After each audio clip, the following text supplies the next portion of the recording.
positive energy all the time. Represent your city. I am representing Chicago, Illinois. What up, Chi-Town?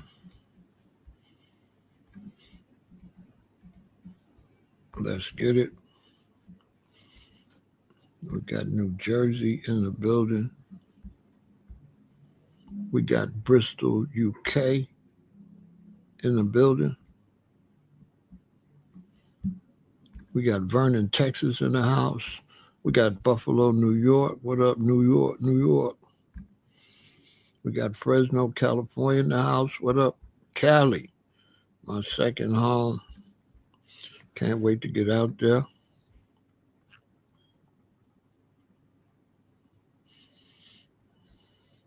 We got Pensacola, Florida in the building. Oh, we got Salem. We got Salem in the house. Yeah, we got North Carolina in the building. Winston-Salem, North Carolina. You better know.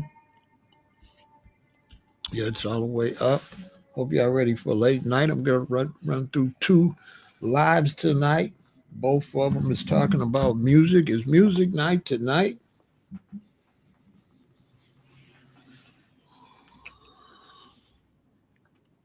It's music night tonight.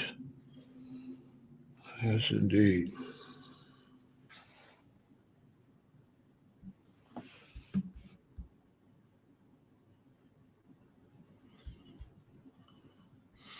Chicago in the building. What's going on, Brad? Good to see you, bro. It's music night tonight. I'm going to try not to get too wild. These are some pretty frustrating conversations I'm going to have tonight, starting with this first one. It's a little irritating. We're going to talk about it.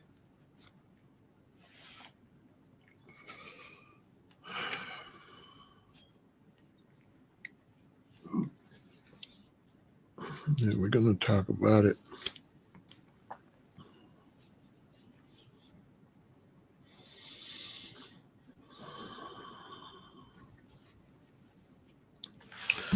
I've been watching the Diddy trial.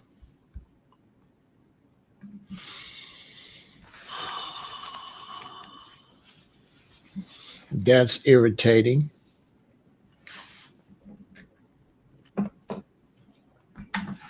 People making excuses for Diddy.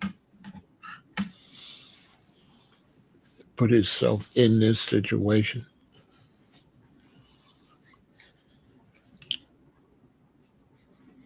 Didn't keep his eye on the prize.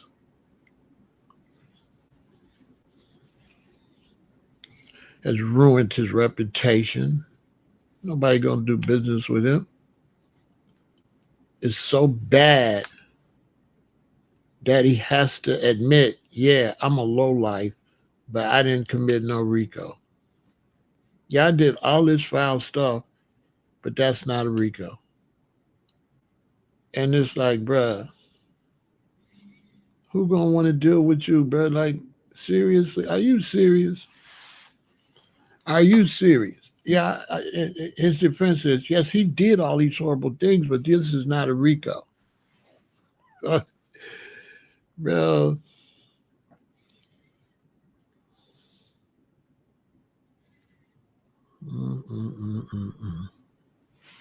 We don't talk about it.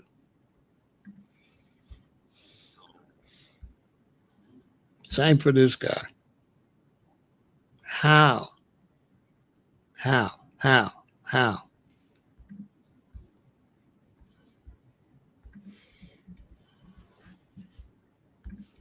How?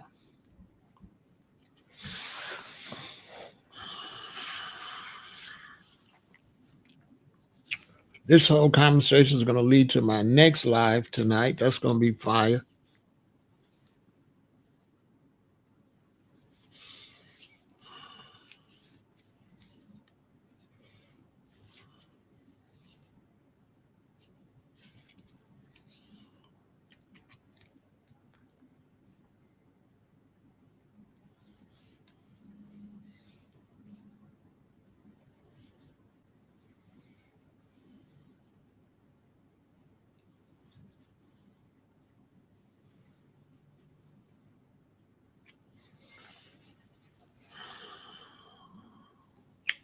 I got a sister,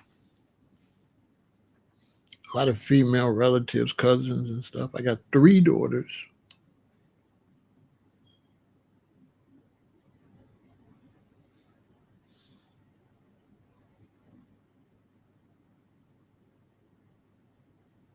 Yeah, I got 3 daughters. I got 4 granddaughters. So anytime I see a man, manhandling a woman, any woman, guilty. I wouldn't care if you get life in prison. We don't do that. I was born in 1958.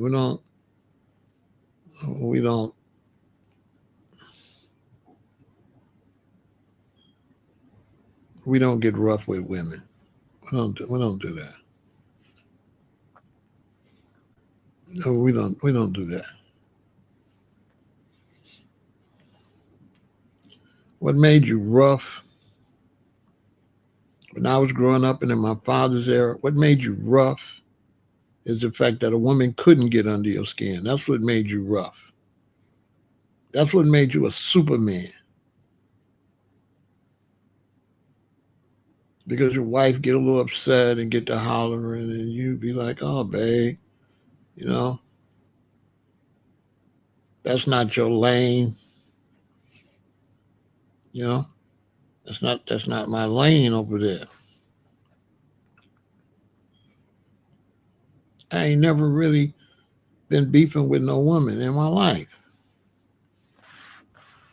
I've never had a girlfriend, a wife, or nothing. No woman I date. I've never been in a tense type physical situation with no woman. Never in my life. I can't even imagine it. I can't comprehend. I'm totally lost.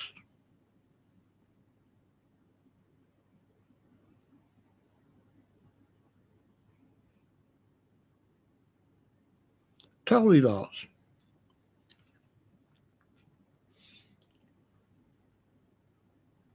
And mods tonight, let them go in the chat, let them troll, let them do whatever. Let them go. Let them troll, let them comment, let the chat go crazy tonight.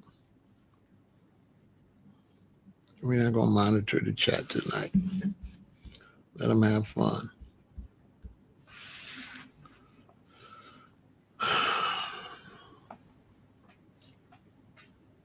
Listen, young men, listen to me. We don't beef with women.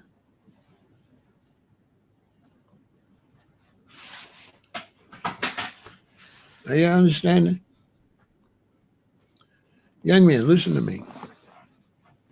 We don't beef with women. We don't. Okay? We don't beef with women. Period. We don't argue with women.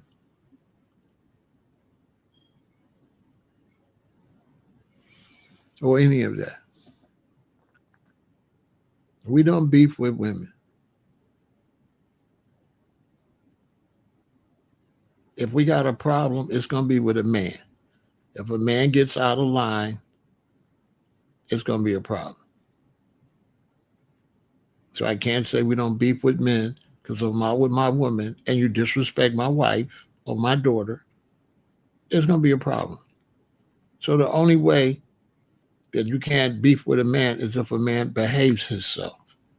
So I can't just say that blank like that because some men don't know how to behave themselves. Some men don't know how to hold their liquor. So you go out here, you drink your liquor, and I'm out hanging out with my fiance or my wife or my daughter or my auntie or some family members, and now you all belligerent, and you got a problem. You definitely got a problem. But you're a man, and you'll be treated as such.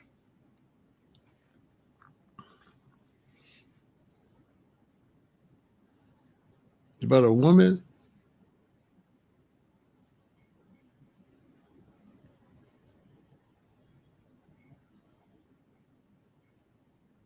come on.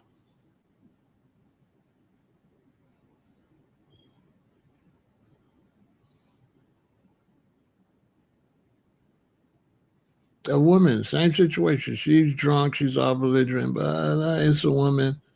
You try to brush it off, leave the situation. I gotta go. She tripping. Let's go. I gotta separate from this.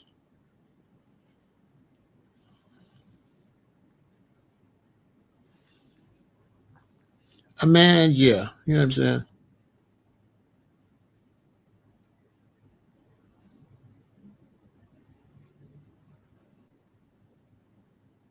Because a man is supposed to stay in this space, and he's not supposed to intrude another man's space.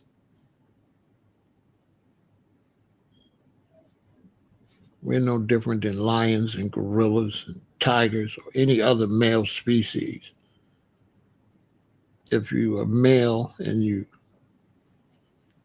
cross the path with another male and you're out of line, and then, things going to happen. You become a threat. So I can't say overlook a man because a man can become a threat and you have to defend yourself. You can't let somebody to be a threat just stay there until you become a victim of the threat.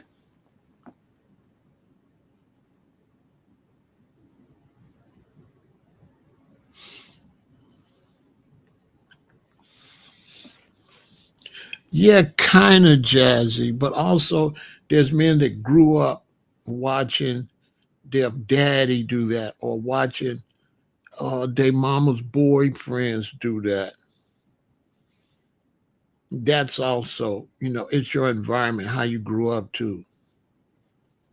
So some people grew up in a violent home with a lot of hollering and screaming and arguing and fighting, and the mama and daddy's always fighting, both of them. And the daddy doesn't have no conflict resolution skills.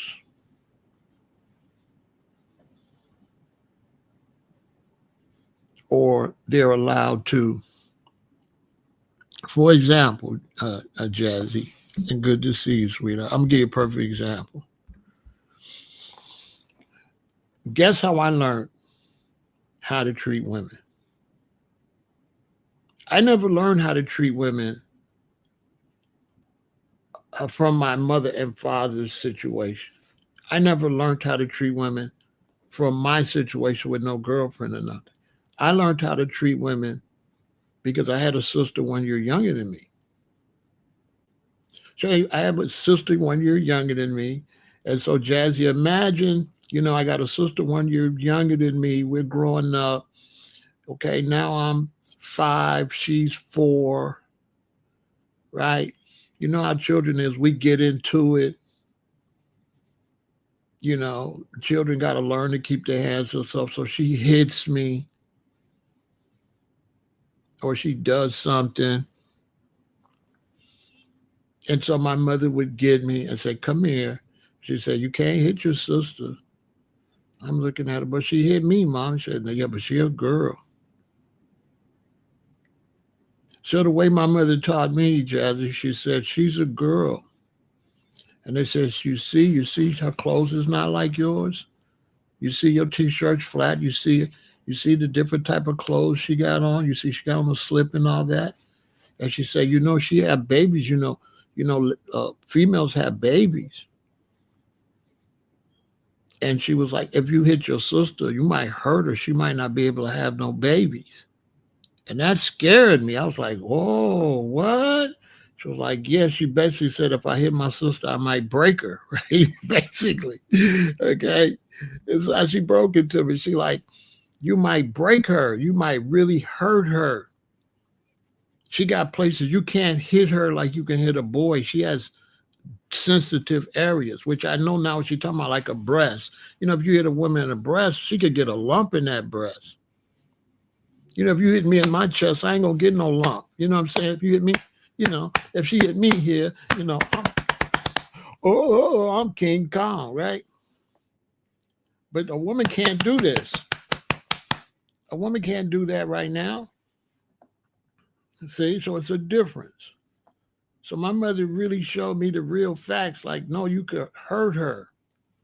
If she hits you, come and tell me. So if my sister hit me, I would go tell my mother. And then my mother and father took that very serious. And they would tell my sister, look, because they're going to spank her, but they know where to place the belt. Because back in those days, they were experts at spankings. They didn't beat you. You didn't have whips. They would just get your legs, you know. And it kind of hurt because, you know, they getting you, but it didn't hurt after it was over. They didn't really, you know, like slavery. They knew how to spank children. They were professionals at it. You didn't have no scars or nothing. You're not bleeding when they get through. They just get you a couple times, you go sit down. One spanking lasts for 3 years. 3 years, like after that, you're scared to get another spanking, so they could just threaten you. Okay, I'm gonna spank your butt if you don't go sit down, and you would go sit down. But to get back to what I'm saying is that my mother told me, you know, this is a girl. You can't hit girls. You might break them. You might hurt them. You know what I mean?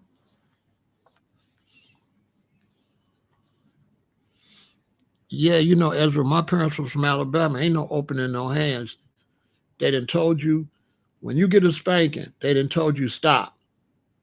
They done told you again, stop. They didn't holler at you, go sit down and stop. So by the time you get a spanking, you deserved it. You never get a spanking you don't deserve. You didn't push the line, which if they don't teach you, you can't push the line. You're going to go out here in society and push the line. You're going to go to prison or the cops going to unalive you because you cannot push the line, period. Okay? And so anybody say, oh, you're not supposed to give a spanking, go out there and act the fool when the police tell you to freeze. Don't stop there. If your parents tell you to stop, you say, I don't got to make you stop. When the police say stop, what's going to happen if you didn't teach your children to stop?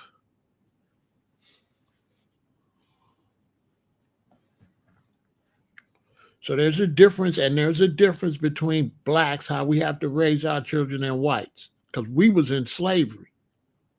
And so any mistake that we make could really be fatal. So I wouldn't let Europeans have to understand they come from a different culture. There was no threat to them like it was to the blacks in slavery, the blacks in Jim Crow. Our mistake is fatal. You know, they had a store where if you was black, you had to go in the back, and my daddy made a mistake and went in the front. Could have got everybody unalived. So black people, remember, we can't listen to Europeans because they don't know nothing about our life. They lived that life they lived. They couldn't imagine what it's like being black. They couldn't imagine.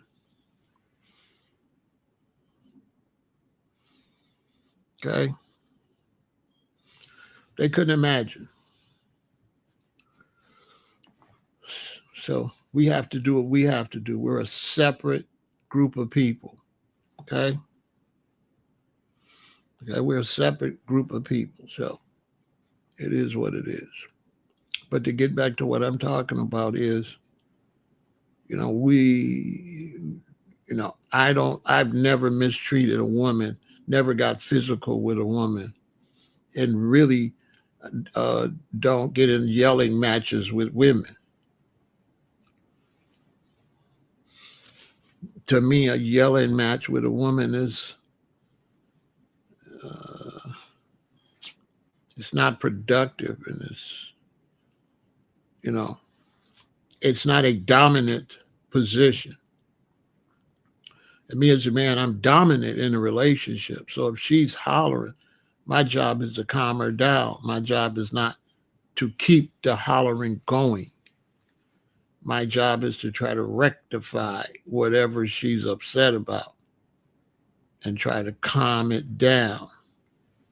When you're dominant, you don't have to act dominant because you're already dominant. And so when you're dominant and you're dealing with a woman, you could chill. You don't have to be dominant because your domination is really to protect her and your children, not to argue with her. My domination is for burglars trying to break in this house, not with my wife in the house. So I save my dominance for when it's really needed, when it's an intruder or a stranger. That's when I'm dominant. I'm not going to be dominating with no woman and telling her to shut up and all this. I'm not going to do all that because to me, that's not dominance. To me, that's soft. The fact that she can even get you, like that. Because I've had I had a wife, they get you, what you call upset. But as a dominant male, you don't let that out. You reserve it. Because one reason she's getting you upset because she's a female. So she's over whooping. Now, when you act like that, you act like a female. She the one is doing all that extra. She the one can't let it go for a while till she calm down. She the one might stay mad for 2 days and all of that. I ain't no lady. I'm not doing all that. You know what I'm saying? So all that stuff Diddy was doing, nah. When he came down the hallway, nah. Nah, we ain't doing that. I don't even know. The fact he could do that and it don't make him cringe, it's something wrong with him. I couldn't hit a woman.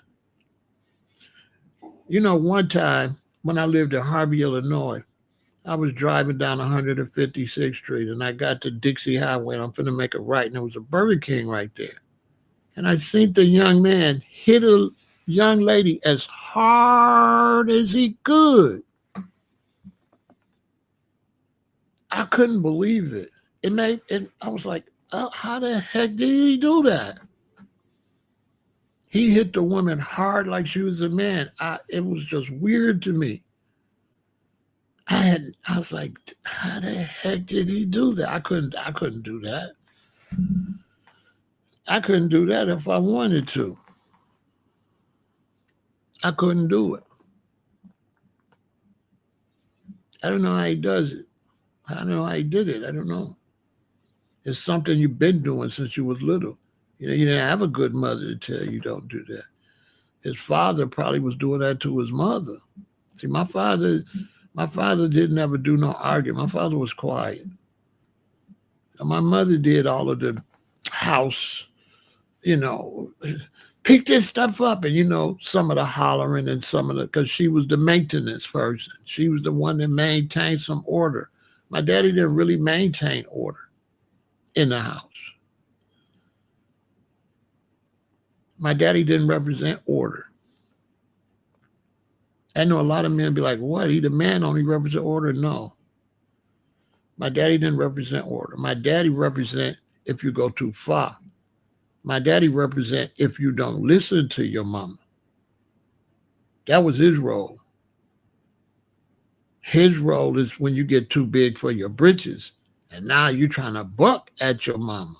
Then there he go like, okay. Oh, see what I'm saying? Other than that, his job is to make sure you listen to your mother. You understand? That was his job. He didn't do no hollering. He didn't do any of that stuff like that. You understand? Now, if she's a threat to me, I'm a disarmer or something like that. So if you said a woman, if she's running at me with a knife, I can get the knife and sling her on the ground and take the knife, I'll do that. But I'm not going to, after I take the knife, I'm not going to kick her. I'm not going to do all that. I'm just going to disarm her. So, yeah, to protect myself, y'all grab her and throw her on the ground. But once I get the knife and protect myself, I'm not going to, that's going to be it. I'm going to protect myself, but I'm not going to ever be the aggressor. Once I stop the attack, that's it. I'm not going to stop it. If it's a man and you are trying to attack me, once I stop the attack, it's going down. Now, I'm not going to run away. I'm going to stop if I can. You can't always run away. And sometimes running could be fatal when a person's in a rage. You understand? Now, I'm not running. If you my wife, first off, if you my wife or my girlfriend and you grab a knife, you out of line. So I'm not finna run unless you got me in a position where you coming at me and I don't feel like there's no way I could disarm you. Yeah, then I'm going to try to get out the way. But eventually, if I can't get some real distance and it is a situation where you could get to me, now I got to think about what I got to do to not get cut. Everything else is out the window. I can't get cut. So you're not an issue no more. The issue now is that you don't cut me with this knife. But once I stop that, I'm not going to jump on you and all that. Whereas if you're a man and I stop that, it's going to go bad for you. You understand? So my point is, we don't fight women. We don't fight women. We don't argue with women. So for you younger brothers, if you're up in there arguing with your baby mama or with your wife, go get you some man's underwear and calm down. We don't do all that. We don't do all that. You don't match feminine energy with feminine energy. And that's what Diddy was doing. He was matching the feminine energy with a feminine energy. He's feminine. He's not a masculine man. He's a feminine man. That's why he don't got no whole lot of stories about beating up no men. You understand? And when it's your woman, first off, you shouldn't be arguing with no strangers. So if you're in a situation where you argue with strangers, there's something wrong with you anyway. Because it takes two people to argue. So if you end up in a situation where you're arguing with somebody, you're a lame anyway. Okay? You're a lame. Because if I'm in a store, I'm trying to do something, and you say something foul to me or something crazy, I'm finna keep it pushing. A lot of times I'm act like I didn't hear you because I ain't got time for what you on. Because I got things to do. And you represent a distraction. And I can't be throwing my day off course dealing with you. Because I got to do A, B, C, D. Young men, listen to me. If you make the wrong move, it's not till you in handcuffs or to hurt somebody before you realize, oh, you had to be at a meeting. Oh, you had to be here and you had to be there. And now you ain't going to be at none of that. Because you forgot what you got. You got things to do. You mess around and get arrested. That's when you realize you got to be at work at 7. You got to be to work tonight at 7 p.m. It's 4 o'clock and you done got arrested. You got bills to pay. All that. You threw all that away because somebody's in the store saying, da, da, da, and you said, EDD. Well, you didn't have to say nothing. They just talking. There ain't no physical threat.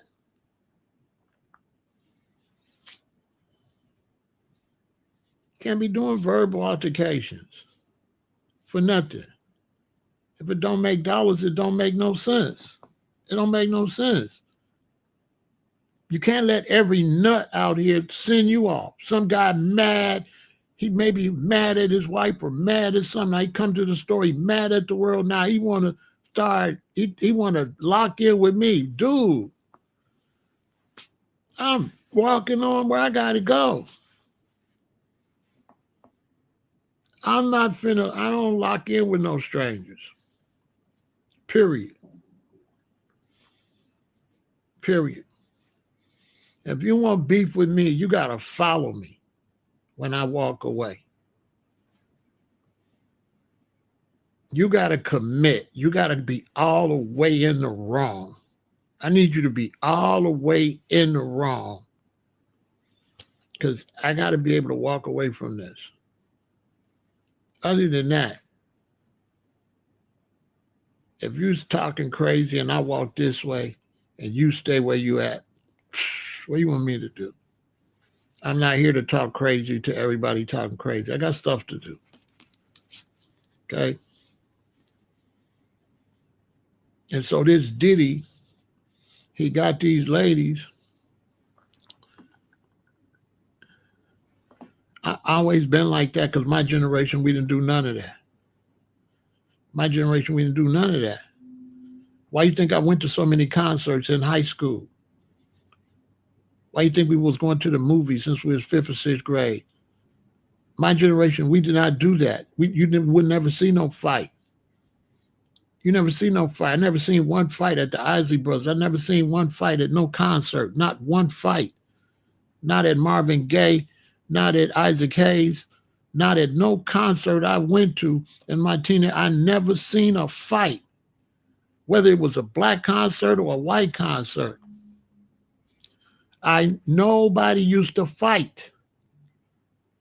The only places would start having fights was little house parties, and the parents stopped having house parties because certain little boys want to come that live from a different way that they live. You have a house party. All of us live a certain kind of way, and somebody come from the ghetto or the projects and come, and he want to bring that project mentality to this nice neighborhood. So we had to stop having house parties.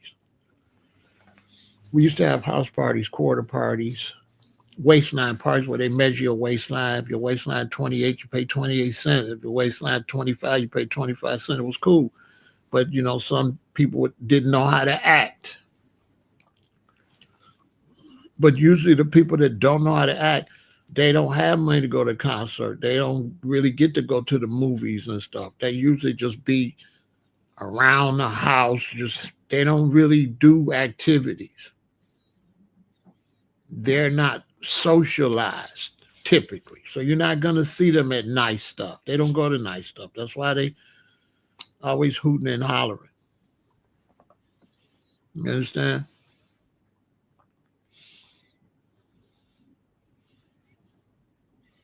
But these two was nothing but confusion the whole time. Nothing but confusion.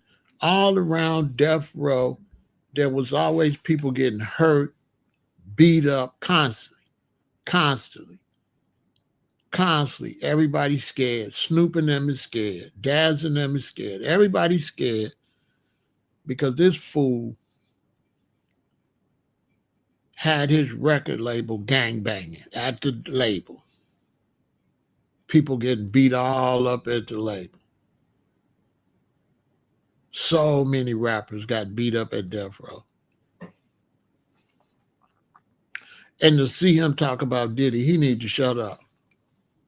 He got so much to say about the Diddy situation. He need to shut up. He really need to shut up. That's not really the problem. That ain't got nothing to do with it. It's home training, Jazzy. It got nothing to do with being gay. It's got everything to do with your mother and your father. How you was raised. Has nothing to do with being gay. It has to do with how you were raised. Because whether you're gay or straight, if you got good parents, you are going to behave yourself because you've been behaving yourself since you was a baby. And when you grew up in a household and you've been behaving yourself since you was 2, 3, 4, 5, 6, 7, that's what you are. You cannot act no other kind of way because you have grown up behaving yourself. If you look at that generation, that was the generation that had bad parenting. Suge and Diddy is when the parenting started to drop. When y'all started talking about don't spank the children, and when the children could do all kind of stupid stuff. Diddy and Suge, not from my generation, they couldn't do none of that.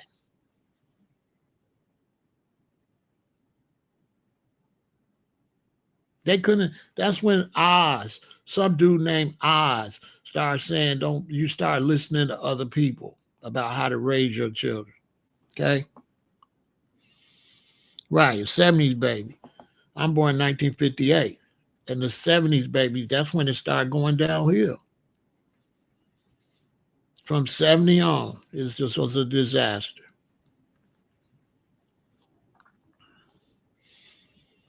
I was born in 1958, so I was raised according to 60s, 50s, and the 40s, how they raised children. I was raised, my mama was like my grandmama. My grandmama and my mama was on the same type of time. To the point when Granny used to be to the house and your mother tell you to do something, Granny be like, you better listen to your mama. You don't want me to get you. So that's the group raised me. There was no talking back. There was no not doing your homework. There was no failing in class and still getting anything like that next generation where the boys could fail, don't get no good grades and still get stuff for Christmas and your birthday. No, when I was coming up, if you didn't do what you was told, if you didn't get good grades, if you wasn't good, you not getting nothing. Right, born in 1965. Right, they born in 1965, which means by the time he get 5 years old, it's 1970. It's 1970. That's a different generation. That's not my mother's and their generation. Suge and Diddy little boys to me. By the time he got 10, it was 1975. I was in high school. No, that's a different generation. That's not my generation. That was the beginning of the fall. No, it wasn't that. It was the parenting. It was the parents. Who was here? Anybody born in the late 50s? Because if you was not here, why don't you listen? Listen, if you wasn't here, why you don't listen? I think that's a fair question. I'm born in 1958. I grew up in the 60s. If you didn't grow up in the 60s, why you don't listen? Because the bulk of parenting happened from birth to 8 years old. By 8 years old, you in line already. So do the math. 58, 59, 60, 61, 62, 63, 64, 65. By 1966, I'm in line already. Ain't none of that you get in line. You in line by the second, third, and fourth grade. You are in line. You're going to be like that for the rest of your life. None of this trying to raise a big old senior. It's too late.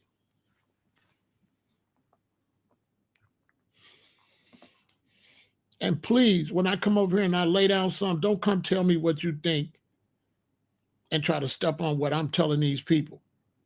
I'm telling these people the facts.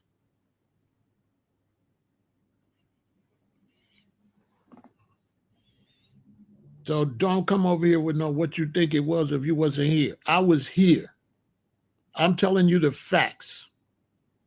Not no make-believe. If you wasn't here, you're talking make-believe. It was the parenting. Parents did not play in the 40s and the 50s and the 60s. None. Parents started playing in the 70s.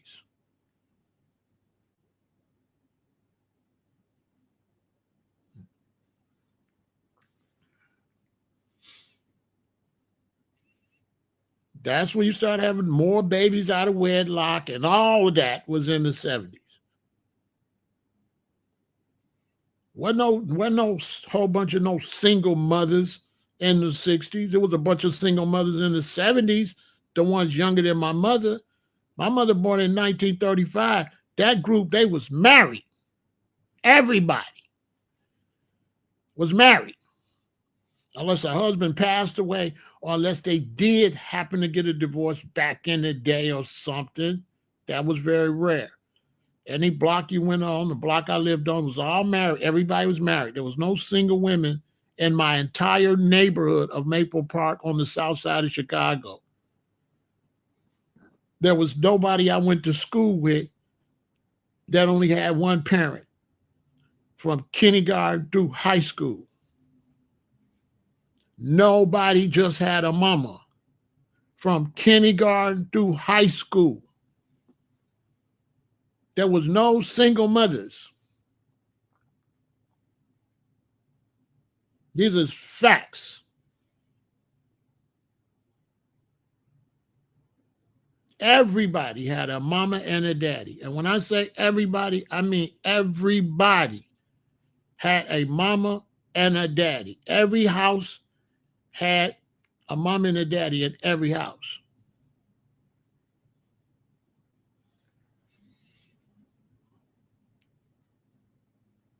I had one friend in high school didn't have a mom and daddy because they passed away and his grandmama raised. I'm telling you the facts. This ain't no make-believe.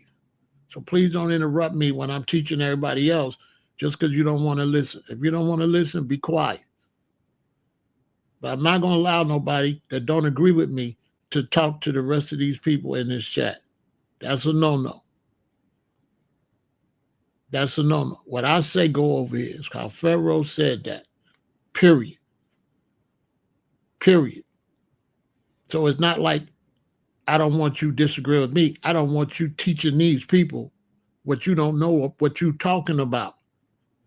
For those that wonder why I protect what I'm saying, because I got the minds of the people, and I'm not willing to let you have a mind on my channel. Go to your own thing and then get some minds. Don't come over here trying to talk and put nothing in somebody's mind, because I'm not condoning what you're saying. I'm not going to condone it. I'm telling them the facts. Everything that happened was because of parenting, including the drug epidemic, was parenting. It was parenting. The parents was the ones on the crack.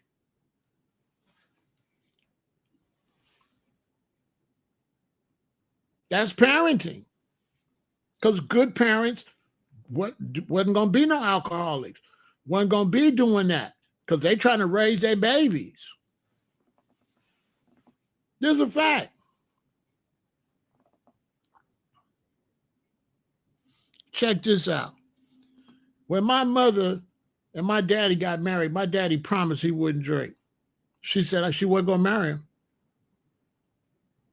if he drank. And my daddy never drank.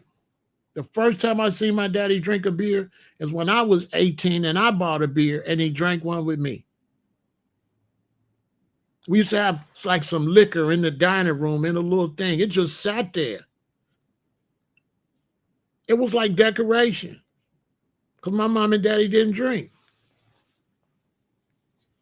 My daddy did not drink. I never seen my daddy drinking. Even when we would go to parties or go down south, I never seen my daddy drink. Never. Only time I seen him drink is like I think he had a beer with me, but I never seen my daddy, like what your daddy drink. I don't know what he drank because I never seen him drink. My mother and my daddy, neither one drank, and neither one of them smoked cigarettes. Neither one of them. They didn't smoke cigarettes. They didn't drink. They had no bad habits. Very few parents smoked back then. And very few drank. Very few. These was those old school Christian, like black people from the South. They was fighting against racism. So they wasn't playing like this younger generation. They was really fighting against something. So they had to be sharp. They couldn't afford to be drunk. They was fighting against racism at the highest level, something that this generation, you don't know nothing about. You don't know nothing about what happened to Medgar Evers. Okay, then. What happened to Medgar Evers? That's that generation. So they was fighting to try to move up in society.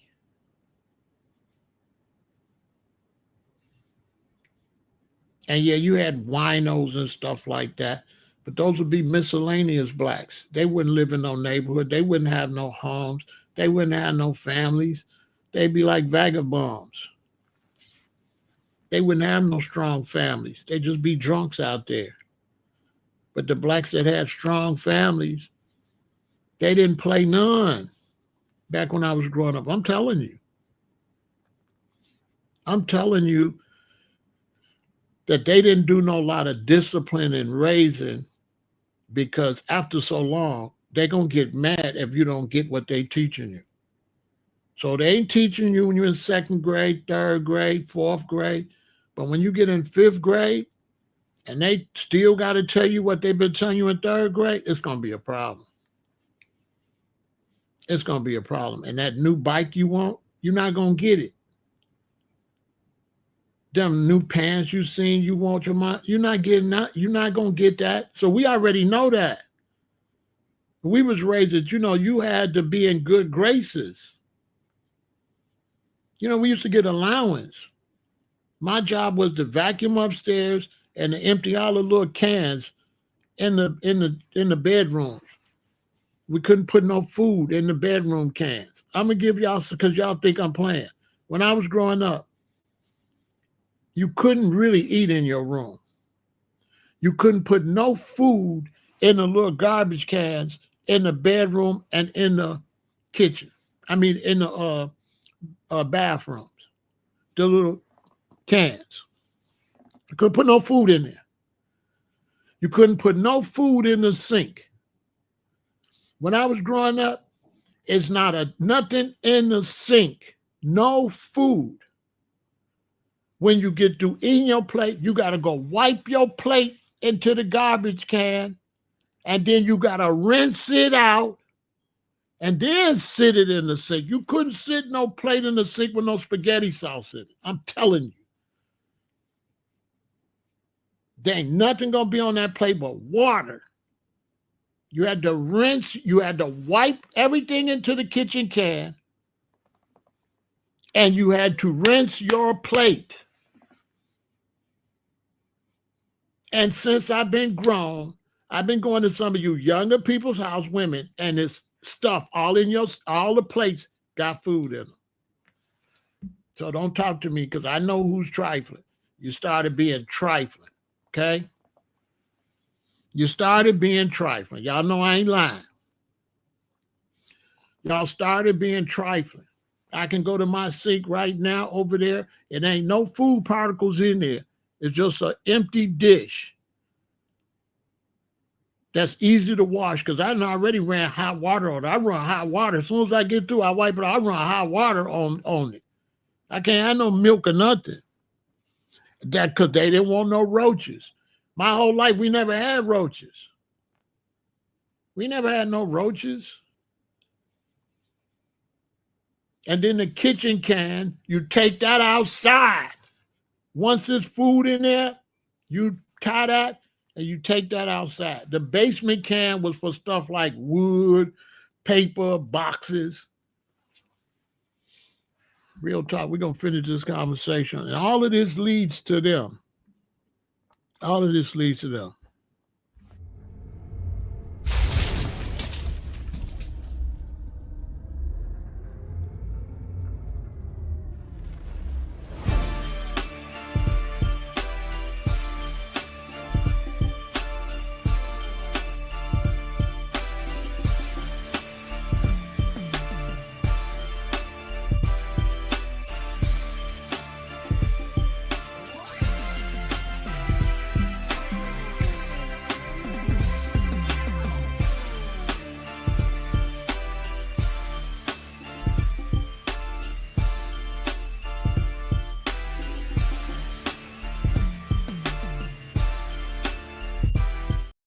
So let's look at Diddy and let's compare. Now you see how Diddy was brutalizing them women and all that? You probably say, what that got to do with how I grew up? Let me tell you something. It was so strict. Do you know when we grew up, when you was children, you couldn't fight nobody unless they was in your grade? Did y'all know that? If you was a fifth grader, the only people you're going to see a fifth grader fight is another fifth grader. Because a sixth grader is not allowed to fight a fifth grader. These are facts.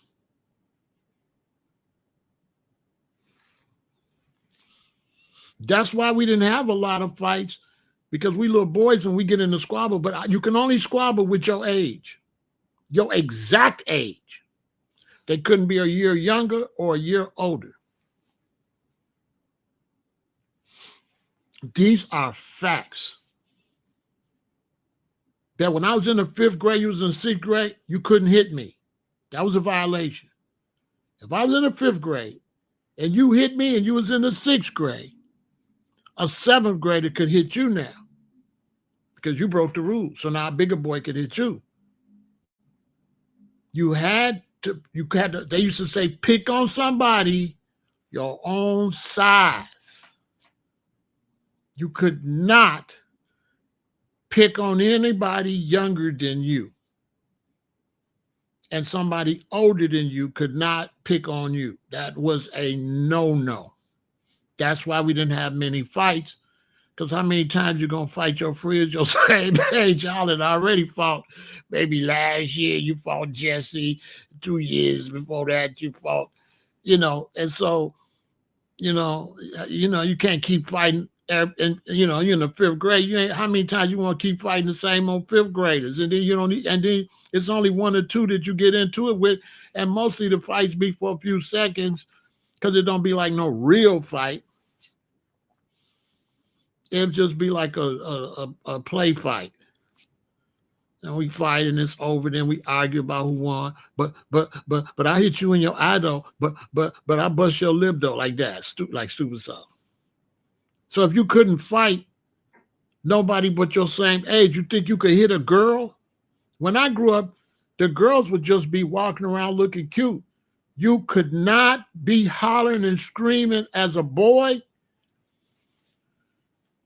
You couldn't mess with no girls. You couldn't hit no woman. Like nobody hit no woman. And every now and then, you got the one uncle that beat up his wife and her eye black, and everybody hates him.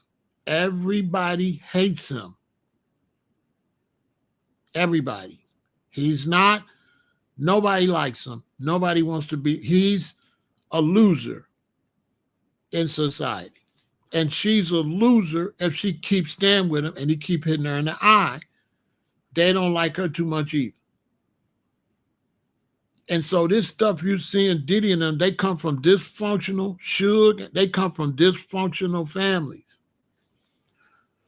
Suge come from the type of family, when he was coming up in LA, they let them do whatever. LA was horrible. The parenting skills in LA was just the all-time low. When I went to LA, I swear to God, when I went to LA,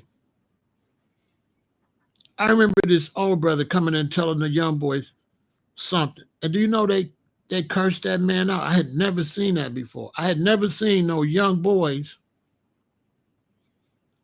curse out an adult in front of the adult's house. That never happened in Chicago.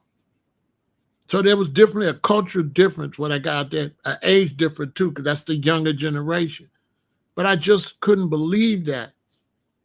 So it does have something to do with area, because still in Chicago, you can't be talking crazy to no older black men, because in Chicago ain't none of that. You the baddest because you young. We don't got that here. We don't got that here like you Superman because you young. That's not here. You'll get did dirty. Because the older man you talking to, he might be a police officer, fireman, like, you know what I'm saying? You're going to get hurt. We don't do that here. Don't no shorties be talking crazy to me here like that. When I walk around here and I go to the stores and shit, don't know young dudes be talking crazy. That's on the internet. That's on the internet. This the rack. Oh, we're not doing all of that. No, we don't do all that. You ain't at the county jail talking crazy. Them dudes when they come to the county jail, them young dudes lock up. They don't say nothing to us.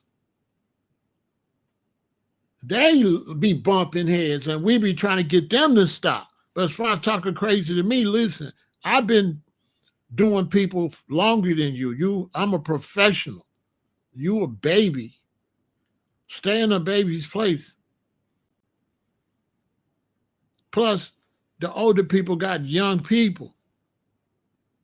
So now you get to talking crazy to do, his sons and them gonna come outside. Like, why you talking crazy to my daddy or my uncle? See what I'm saying? You're gonna have to see some young people that they related to or him. Because here they really about to power here. The elders here, they'll pop you. Like my mother, she would pop you. My daddy, they'll pop you. They'll pop you. You talking crazy. If they go in the house, you better not be out there when they come back. Because they're going to get something. I'm telling you. And ain't nobody going to do nothing to them. They're going to walk. Because everybody got the same thing. Oh, you was talking crazy? Okay, well, hey, welcome to Chicago. So them shorties just be beefing with each other. They don't be like that. So when you see these men beating up these women and stuff, now these are the men that run record labels. And that's what I want to get into. These are record labels from the generation that got the opportunity to go further than where Gordy went with Motown, to go further than the opportunities that the Isley brothers and them didn't have, the opportunities that James Brown and them didn't have. These brothers had the opportunity to put Black America on their back when it come to music. And these is older brothers. And it's Suge and Diddy the reason Tupac and Biggie not here. It's their fault. Because they the elders to them brothers, and they didn't even do nothing to teach Pac and Biggie nothing. Yes. It's their fault.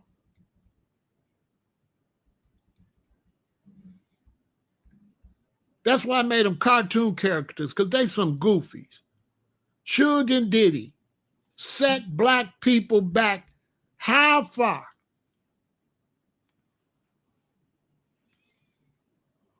How far? Instead of them just making music and building some empires, what they do? So now our music got to go to Spotify and them, and they robbing us because the Black brothers that got into the business didn't build no infrastructure so that they could sell our music so we can make some money.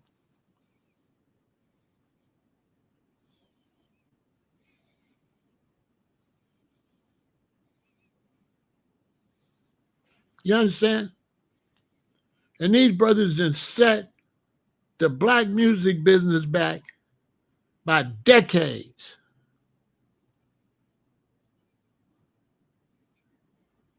By decades.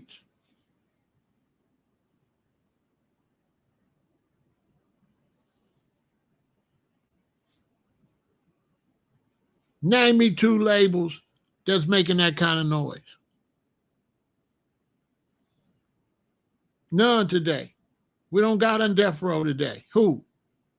We don't have we don't have no record label like a Death Row. We don't have no record label like Bad Boy. We don't have no record label like Jay Prince, Rap a Lot, another loser, so busy trying to be a gangster that he can't, you know, just a loser. Jay Prince, yeah. Instead of him running a record label and concentrating on that, he want to be a bootleg gangster. Oh, he want to be a gangster so bad, and he rob everybody, and he got all the money, and ain't nobody else got nothing. He ain't try to take care of nobody. Cash money. Ain't on nothing. Young money. Lil Wayne, look at him. Look at him. A mess. Ain't a dime gonna get passed down. Not a dime. I guarantee you, baby almost broke. I guarantee you, baby's almost broke. He ain't got no money. That's why they on the tour right now. Who the hell want to see them?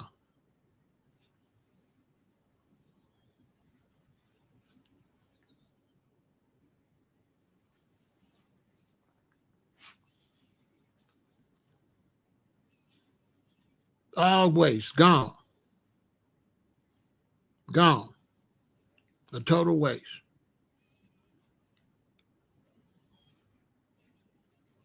What I think about Snoop, Snoop ain't no CEO of no record label. He needs to sit down.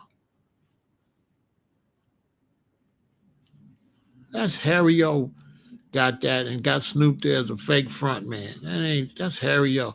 What artists are they dropping? How many artists is doing anything over there with Snoop? Snoop over there signing Daz and corrupting them, making trash music. He need to sit down. Snoop ain't got no ability to run no record label. Come on. If once he took over Death Row, he was supposed to be dropping new young artists immediately. He ain't dropping nothing. Well, how many years has it been? Name a hot artist he got, a young hot artist he got? None. Does he run around selling himself for $20 anywhere he could go, chasing Martha Stewart or anything? Snoop would do anything for anything. He ain't gonna never build nothing. These brothers, when we really had some momentum, they threw it all away. They threw it all away. Dame Dash, broke. Lost his last little money because he was a fool the whole time. Instead of Dame concentrating and running the business, clown, Irv Gotti. All of them was clowns. Rest in peace to Irv. But just look, all of them was clowns. They wasn't professionals to run a label. They wanted to be seen more than the artists on their label. But when you look at the white labels, you don't know who the CEO is. You don't see the CEO of Universal all talking and all that. Suge's talking about if you don't want the CEO all in the videos, and then he turned around and did the same thing. All you seen is Suge Knight. He took a picture of Death Row. He was in the picture with the artist. Yeah. Remember he took the famous Death Row picture with? Why was he in the picture? You're not the artist. Suge was not supposed to be in the picture. He's supposed to promote the artist. But him and Diddy and Jay Prince and Baby and all of them wanted to be the stars. They didn't want to make stars. They wanted to be the stars.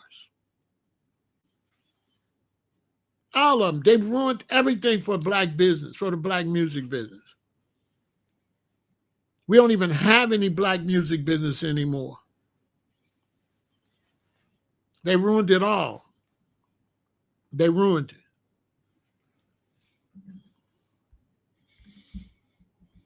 I was there. Just think about the glory days. And then look at this. And look at this. Just look at what's going on. They both is like just like losers, like common criminals. Didn't take care of no business. Just out doing just foolishness.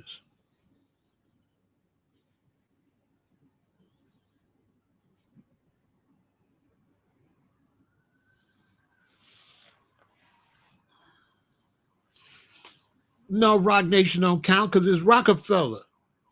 Jay-Z's another bozo. It's Rockefeller with Dave. It's Rockefeller. What is Rock Nation? Rock Nation is some white dudes. And the Perez chick. Rock Nation is a boot. We want Rockefeller records. We lost Rockefeller for Rock Nation. We lost Death Row for whatever that is Snoop is doing. Just think about it. Rock Nation is a part of the failure. We didn't build no Rock Nation. We built Rockefeller. We ain't built no Rock Nation.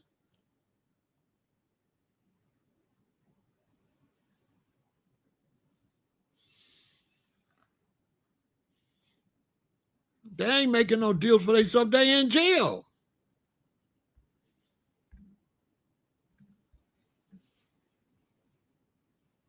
They in jail.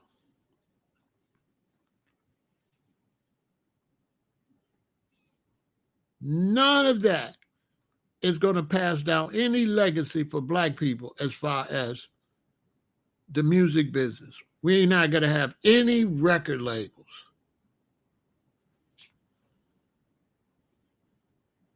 None.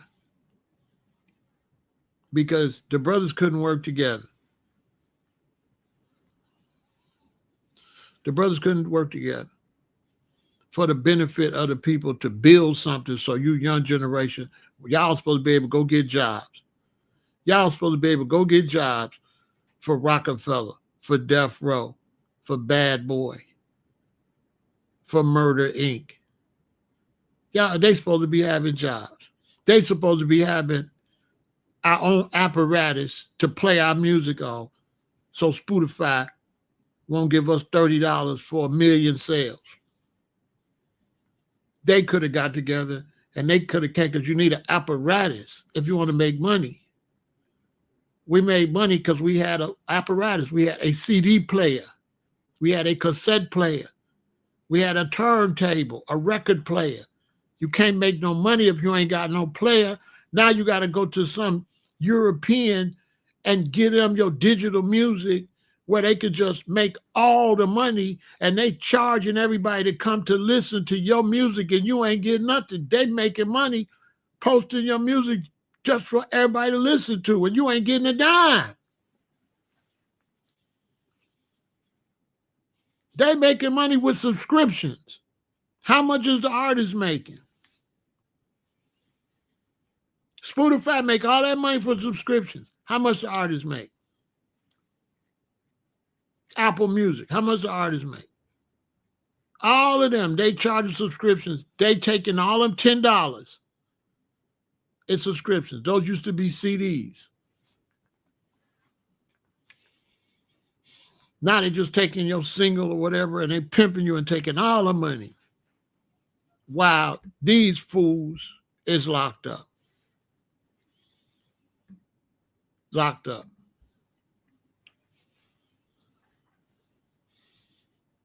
But the guy that run Universal ain't locked up. Jimmy Iovine ain't locked up. None of them ain't locked up. They getting that money. The black one's locked up. The black ones is locked up. The black ones is doing too much. The black ones want to be the stars.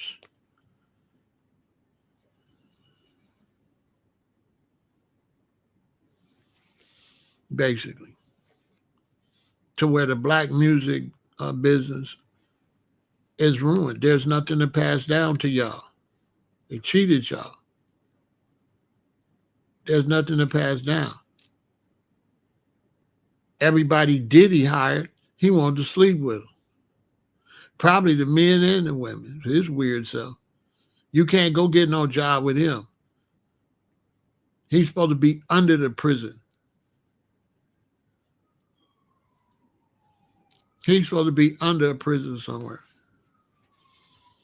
Because he used that label and he used his reputation to misuse people. He didn't provide no opportunity. Oh, he give you opportunity if he could sleep with you, if he could slut you out. Then he want to get on and talk about black excellence in the daytime and be a black trifling loser at night.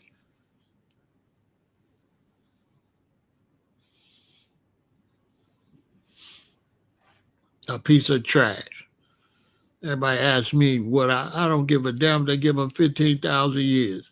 If he beat it, I don't care. If he don't beat it, I don't care. I don't care nothing about him. He's a disgrace. It's been like that. We had Motown. Berry Gordy lost it in a goddamn card game, gambling. Yeah, Berry Gordy lost Motown gambling, and he was just a face of Motown. He didn't own it. And Jermaine Jackson started dating his daughter and stayed, and that's why the Jackson 5 left, and if they flopped, and Michael had to go solo. Because all them people at Motown was working for the mob. Because Detroit is where everybody used to go gamble. That's why Isaiah and Michael Jordan was beefing, because they used to be gambling together up there in Detroit, had the big gambling houses for the athletes, the mob, the real mob, had the big gambling house in Detroit. Go do the information.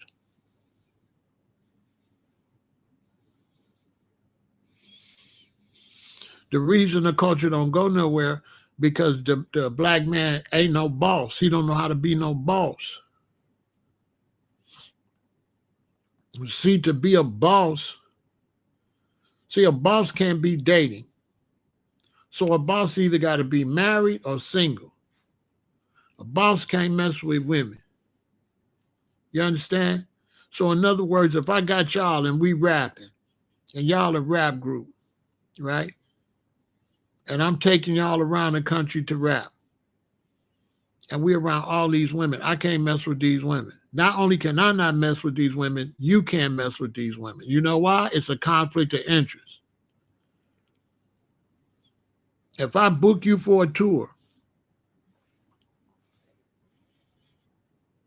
and you're going to make money on the tour, my question would be to you is, what are you getting paid to do? That's what I would ask you. What you get? And you'd be like, I'm getting paid to go from city to city and perform. Okay, then. Are you getting paid to go to city to date? No. You're going from city to city to perform. Hit the stage, perform, and leave. Let me tell you, young brothers, if a lot of women like you, you're going to stay a superstar as long as you don't touch one of them. You don't touch them because you want to keep them liking you. If you pick one, listen, if it's 10 girls that like me and I pick one, is the other 9 going to still like me as much? No.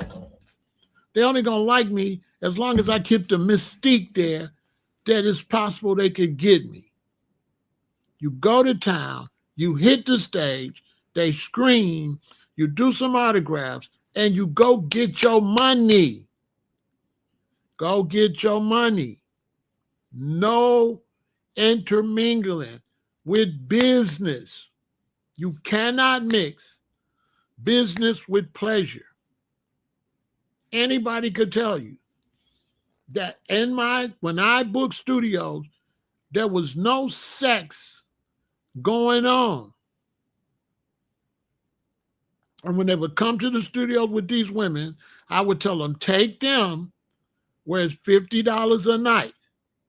Don't bring them in here where it's $50 an hour. Because the studios we was in was the top studios in Chicago, and it's $50 an hour. And I booked this studio for you to come in here and rap. I did not book this studio for you to come in here and drink and smoke and caca and kiki and not only 2 records get done. Bring your ass in here, rap, knock these tracks out, and go home. They'll tell you I never came to no studio with no doggone woman. I'm coming to the studio to work. I don't want no woman, no woman, no woman, no woman. Same when I was hustling. When I'm hustling and I come to a lady house to bring her something, I bring her something. She come to the door with a negligee on. I give her what she wants. She give me my money and I leave. Period. Because as soon as I start sleeping with them, I'm going to end up under the prison.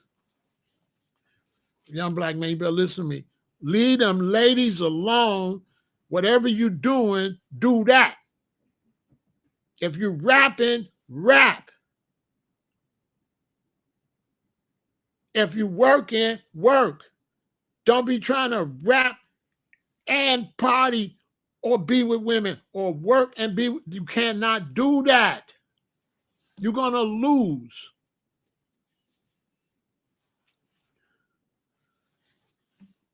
That's any business, Michael. That's any business. When I was in slinging, that was my motto. That's how I went. This any business. When I was slinging and I was delivering all over Chicago, I never crossed that line. I'm going to these women's house, taking them what they ordered. I come to the door. They come trying to look all sexy. I give them what they asked for. They pay me and I leave. Period. I don't sleep with them.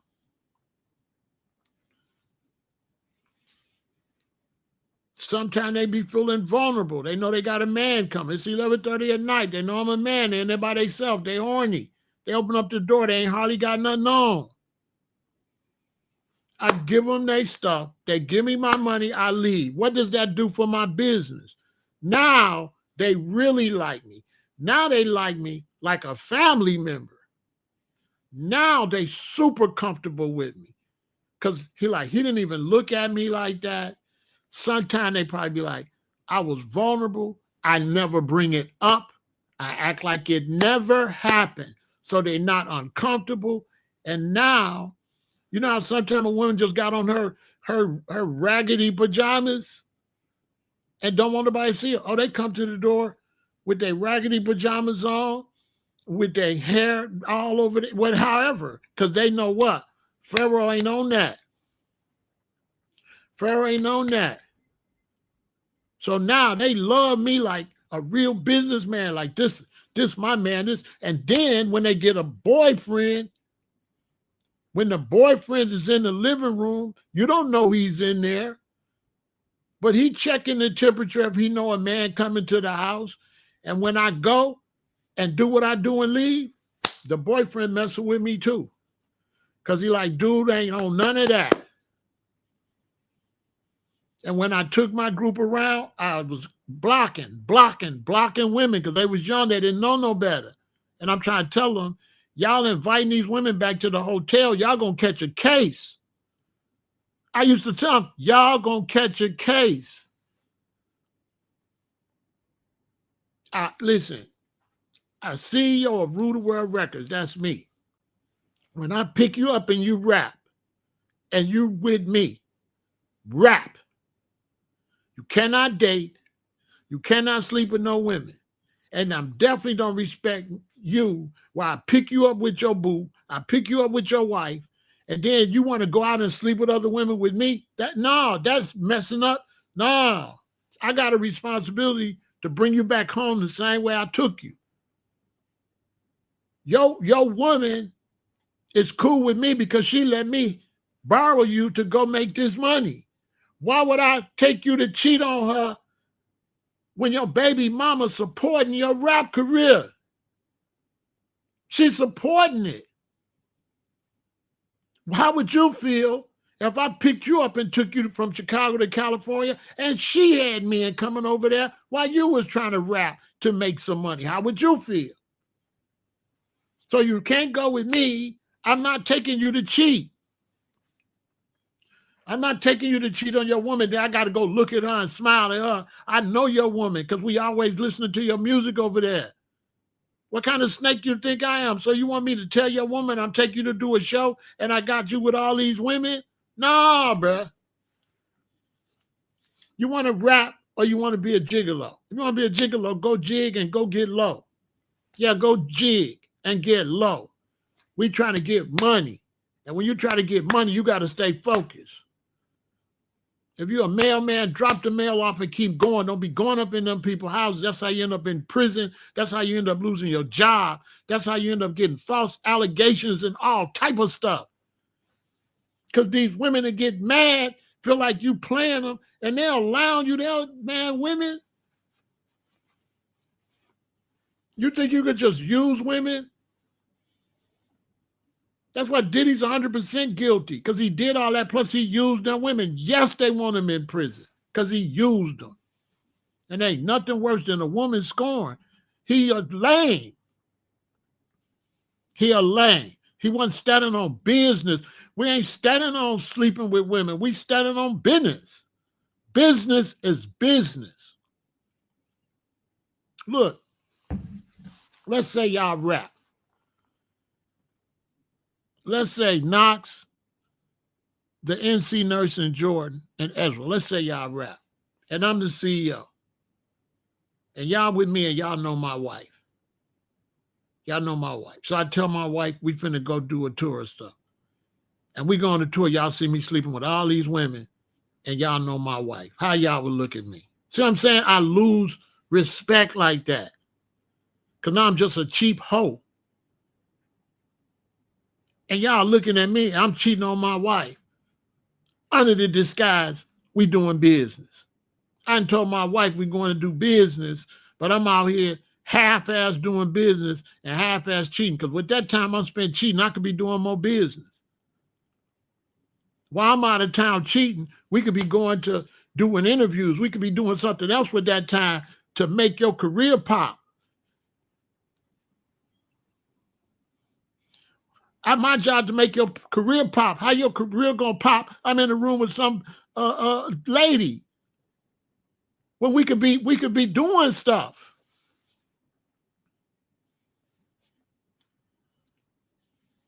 For your career, then we go back home. Then when you go back home and then you get off work, now you're off work, go do what you're gonna do. But even when you're off work and do what you're gonna do, why would you do something gonna upset your family that's gonna interfere with business?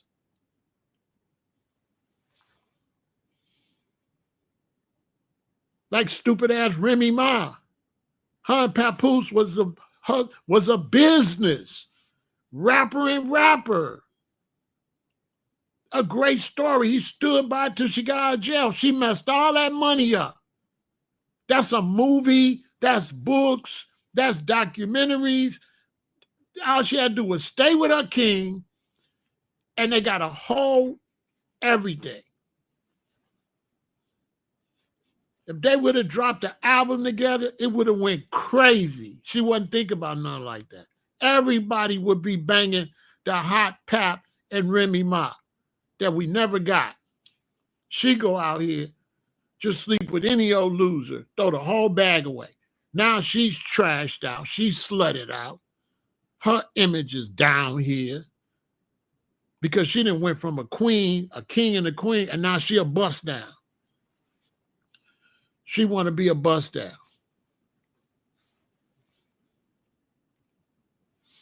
She'd rather be a bust down. Messed her whole image up. Ruined her whole image. Got a baby by this man and everything. You're done. She's done.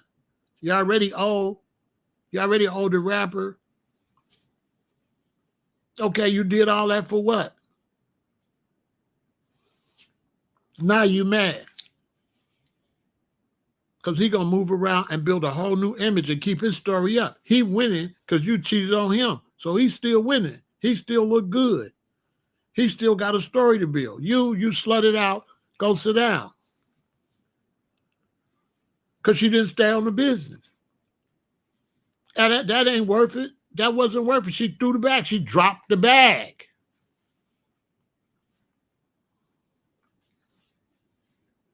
That's why we ain't got no record labels. We ain't got no record labels because the brothers didn't want to stay professional. They wasn't professionals. They were not CEOs of record labels. They should have been trying to move like the other CEOs of other record labels around the world, like a big CEO in Japan, like a big CEO in Europe. You got to move a certain kind of way. And then when you black, you can't make no mistakes. Maybe a white dude can make some mistakes. Lucian from Universal, he could probably make mistakes and get away with it. But if he make too many mistakes, the board of directors going to get rid of him. Yeah, they're going to get rid of him. I don't care who he is. I don't care because white man, it's a board of directors. And if you're messing up the bag, they'll retire you.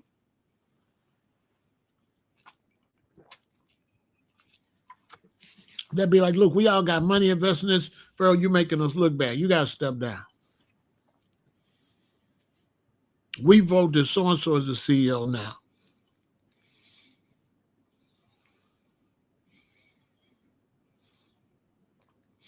Right. But the main thing, ladies, brothers and sisters, listen. When you getting your money, that's it.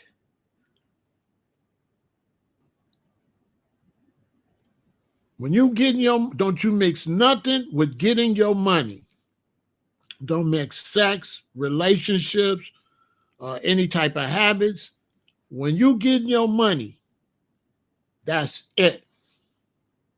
In other words, if you got a wife or you got a husband or you got a boyfriend, y'all dating, and you go to work, you can't get in a relationship with nobody at work. That's a conflict of interest. Go to work, get your money, and go home. Because as soon as you have a relationship at work, you're going to mess up your other relationship, your family, and your money. Oh, you're going to lose money. You're going to lose money.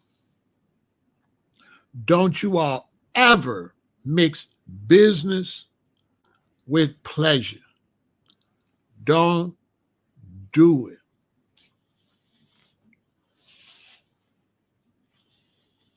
Don't do it.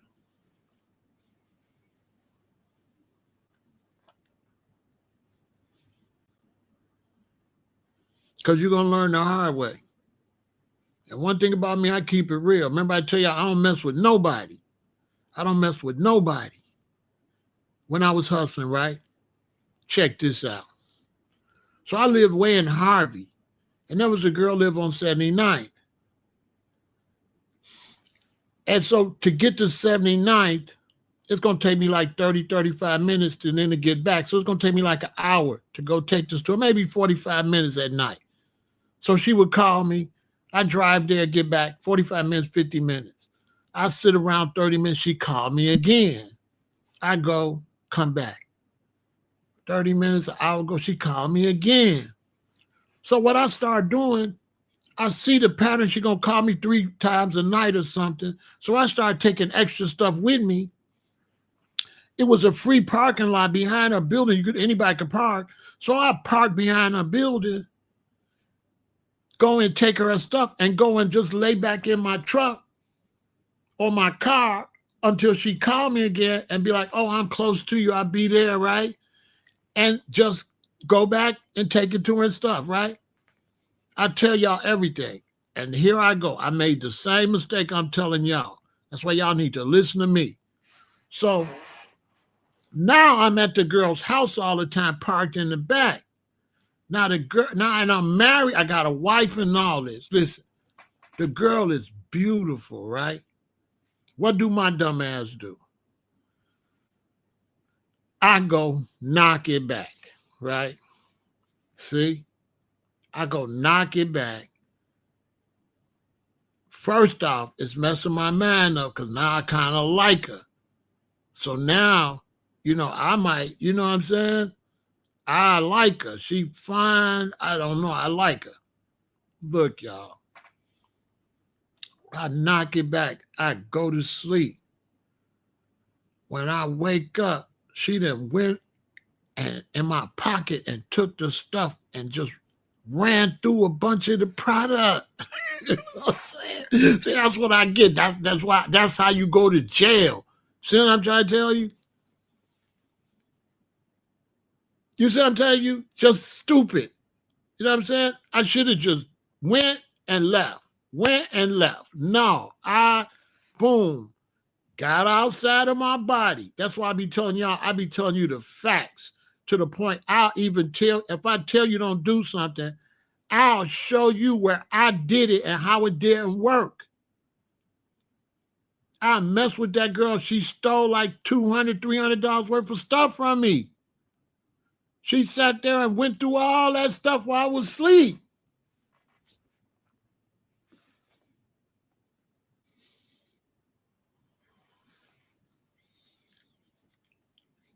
And I avoided a disaster because I still liked her. And like 2 weeks later, she said her job transferred. See how God protect babies and idiots? She moved, thank God, because I would have been trying to fix her. Probably. I don't know how that would have worked out. Because she was fine. She was this dark-skinned sister. Oh, she was fine. She was fine. She was really that. You know what I'm saying? She was beautiful, but she was on that stuff. Now, I probably wouldn't see what I'm saying. Mixing business with pleasure. I probably would have been like Captain Saberho. And then probably would have crashed out. So, right then, what was the lesson I learned? Okay, don't ever do that. She was fine. She was gorgeous. She was a businesswoman that was addicted, right? So she was a businesswoman, very classy. So she had two sides. She was fine and extremely sexy. She was gorgeous. She was beautiful. She was nice and all that, but not really because she's a thief. You understand? So it's not about we live and we learn, because I wouldn't have told you I don't care. I'm just telling y'all for y'all. I don't care. I'm telling y'all for y'all so y'all know why I'm telling you. That what I'm telling you is real, and I experimented and went against what I teach. Well, really, that's what made what I teach even more solid. I was already not moving like that. And so when I moved like that and that happened, what did that do? That made that rule what? Okay? That made the rule what? Solid. Like, okay, you was right. Do it the way you've been doing it, Pharaoh. So did I ever make any mistake like that again? Never. Never. The best people to listen to is the people that messed up. Don't be like, well, you messed up. Why should I listen to you? That's exactly who you need to listen to, is the one that messed up. You feel me? So that's when it became a rule. Like I was doing this automatically. But that's when it became a rule that morning. When she went in my pocket and took all that stuff. You know what I'm saying? That's when it was official rule. You know what I'm saying? Don't mix no business with no pleasure. It's bad. It's always going to be bad. And these brothers lost everything. They lost everything because they was playing too much. They wasn't standing on business. Diddy was doing too much playing. He was playing too much. He threw it all away playing. He playing. Guess who not playing though? Guess who not playing?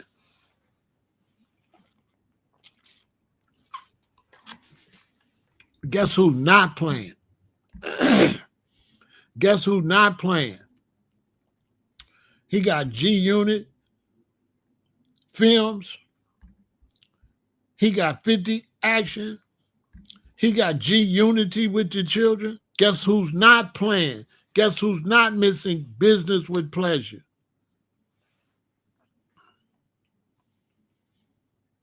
Guess who winning? Yeah, guess who winning?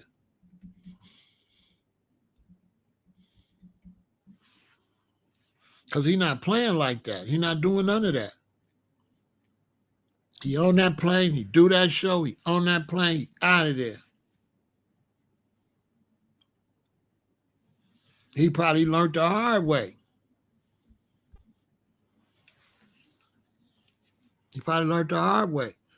But the moral of the video is we lost all of that opportunity to build, record in the music business. Like Suge and Diddy are the main two people that ruined the black music business to where we at today. They threw it all away. We lost Biggie. We lost Tupac. We lost so much because they wasn't thinking about their people like that. When you providing jobs and stuff like that, you helping your nation. You help your nation when you do that. So now the young generation got to come and build it all over again. Look at Dirk and OTL.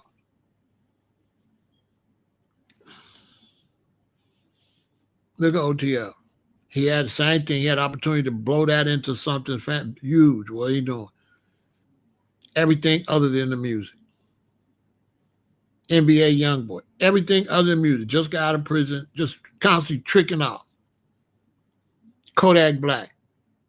One of the coldest rappers ever. Like the bro cold. Substance abuse. Can't function. He wasn't moving like them. No, he didn't. He not moving like them. They're not moving like that. They're not moving like that. They're not moving like that. If a white man move like that, he gonna lose. So Diddy ain't watching. If a white man move like that, he gonna lose. He gonna lose. I don't care who it is. He not gonna get away. If he's moving like that, he gonna lose. What happened to the guy in Hollywood that was moving like that? What happened to the Hollywood director that was moving like that? What happened to him? He in prison, ain't he? See what I'm saying? Bill Cosby, caught up. Weinstein, what happened to Weinstein? He was one of the biggest in Hollywood, but he was moving like that. It's 5 studios. What about the other folk?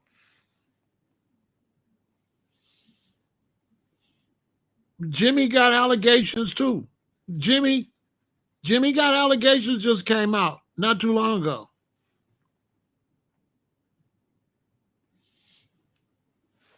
It's 5 studios. Weinstein messed up. What about the other folk? You don't know nothing about the other folk. Who run the other folk studios? I don't know. Don't nobody know. You know why? They just concentrate on their bread. When you work for a big company in Chicago, one of the keys for you really moving up is to have a strong marriage. They're not moving you up if you cheat on your wife or none of that. Because the boss got a wife, he don't cheat on her. If he want to move me up to be an underboss, I got to be solid just like him. Because if his wife find out that I'm an underboss spending time with him and I'm cheating, now I'm putting him in jeopardy. And then we can't concentrate. You can't concentrate. So in other words, like this, y'all. Let's say I work for a big international trading company. Now I moved up to the point where they need me to go overseas to make deals. Before they move me up, they want to meet my wife. They're going to want to come to the house for dinner and meet my wife to find out if she can cut it. Now, not only are they meeting my wife, they let me know don't mess my marriage up. Why? Because when they send me, if I got to go to China or I got to go to Europe to make a deal, they don't want me to get arrested with no prostitutes or nothing like that. They want to make sure I'm the type of person can get on a plane Monday morning, fly to Europe, go to my hotel room, go have dinner by myself, go meet whoever I'm supposed to meet, make the deal, and come back. They don't want me doing no extra curriculum. As a matter of fact, my brother-in-law does a lot of work like that. And they had a meeting and told him and told everybody work for them that when they go on these trips, don't talk to no women because somebody at the company went overseas somewhere and met a woman and brought her to the room. And he woke up the next day in a tub full of ice and his kidneys was gone. Where he met a woman, took her back to the room. She drugged him. They took his kidney out and put him in a tub of ice so he wouldn't die. And they told him, do not be talking to nobody. Go take care of business and come back. I'm telling y'all. Because bad things going to happen when you get off schedule.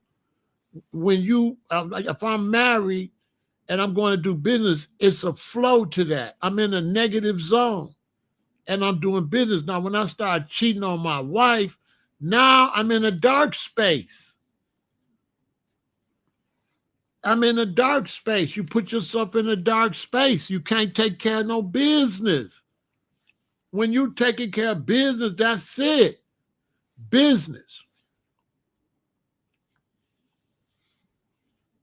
That's like me. I'm over here and I'm trying to talk to every woman in the damn chat. I'm DMing them.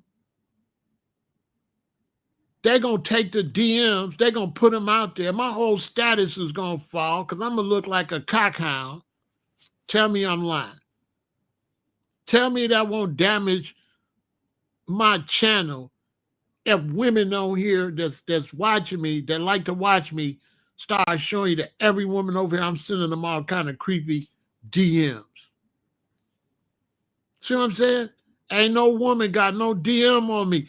If you got one, send it. I guarantee you ain't no DM over here. Ain't no DMs. Ain't no woman finna come out and say, I DM them, I'm trying to talk to them or nothing like that in their DMs. If a woman come over here, she'd approach me in a way, period. And then that ain't gonna necessarily go nowhere because I'm not finna press no woman for no sex. That's a bad look. And I don't want to have no sex with no woman if she ain't wife material. If you ain't wife material and this can't turn into nothing, I ain't finna do all that. I ain't sleeping with you unless it's something. It gotta be something there. If you ain't wife material, I don't really want to mess with you. If I'm messing with you, I'm trying to see if you wife material. If you ain't wife material, I don't do temporary. I could do bad by myself. I don't need no baggage. I don't need no baggage. I've always been like that. I've always focused on what I'm doing. I'm not doing no baggage. I'm not doing nothing gonna take me off of what I'm doing. Plus, you want to keep fans. You know, I play music. I play in a lot of groups. Fans got to stay fans. Once you sleep with them, they not fans no more. Now they going to get personal. You can't afford to be getting people personal. So Diddy and Suge is some idiots. Suge was doing the same thing Diddy was doing. He was doing the same thing. Suge was sleeping with all the rappers. He was sleeping with their women. Yes.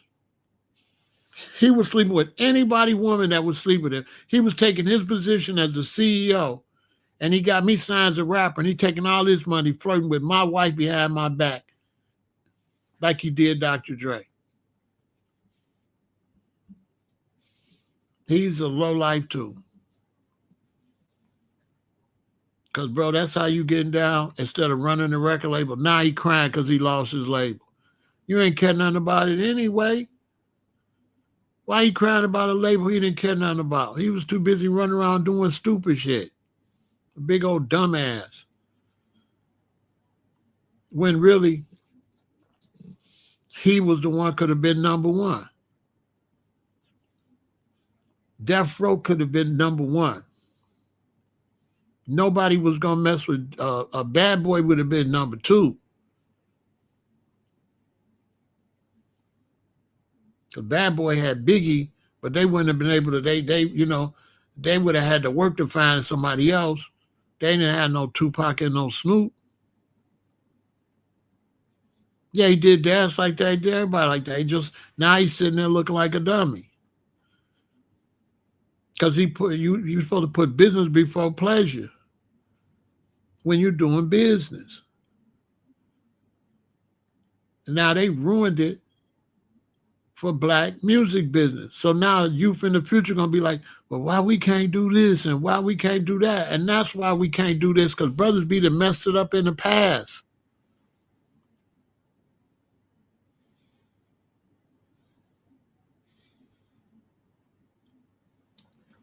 You know what I'm saying? Mess it up in the past.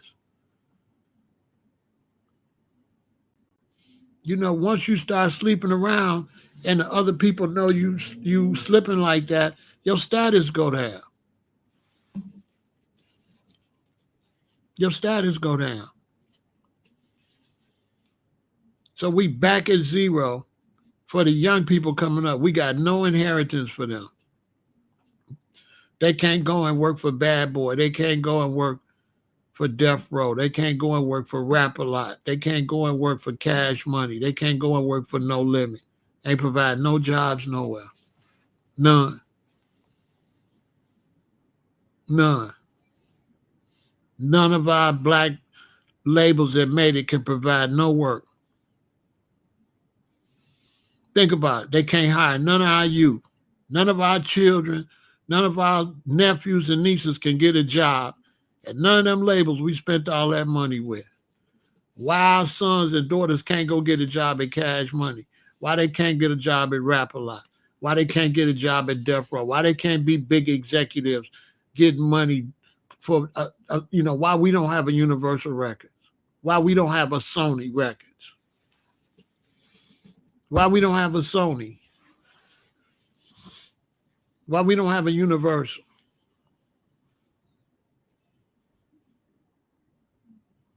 Because them brothers could have been just as big as that. All they had to do was stay focused. And that's why marriage and a steady relationship is very important. Family structure, strong marriage, so that you already got that taken care of. I already got a woman. So now let me get some money. Not no, I got a woman and I'm still looking for a woman. Who the hell does that? It ain't that much sex in the world.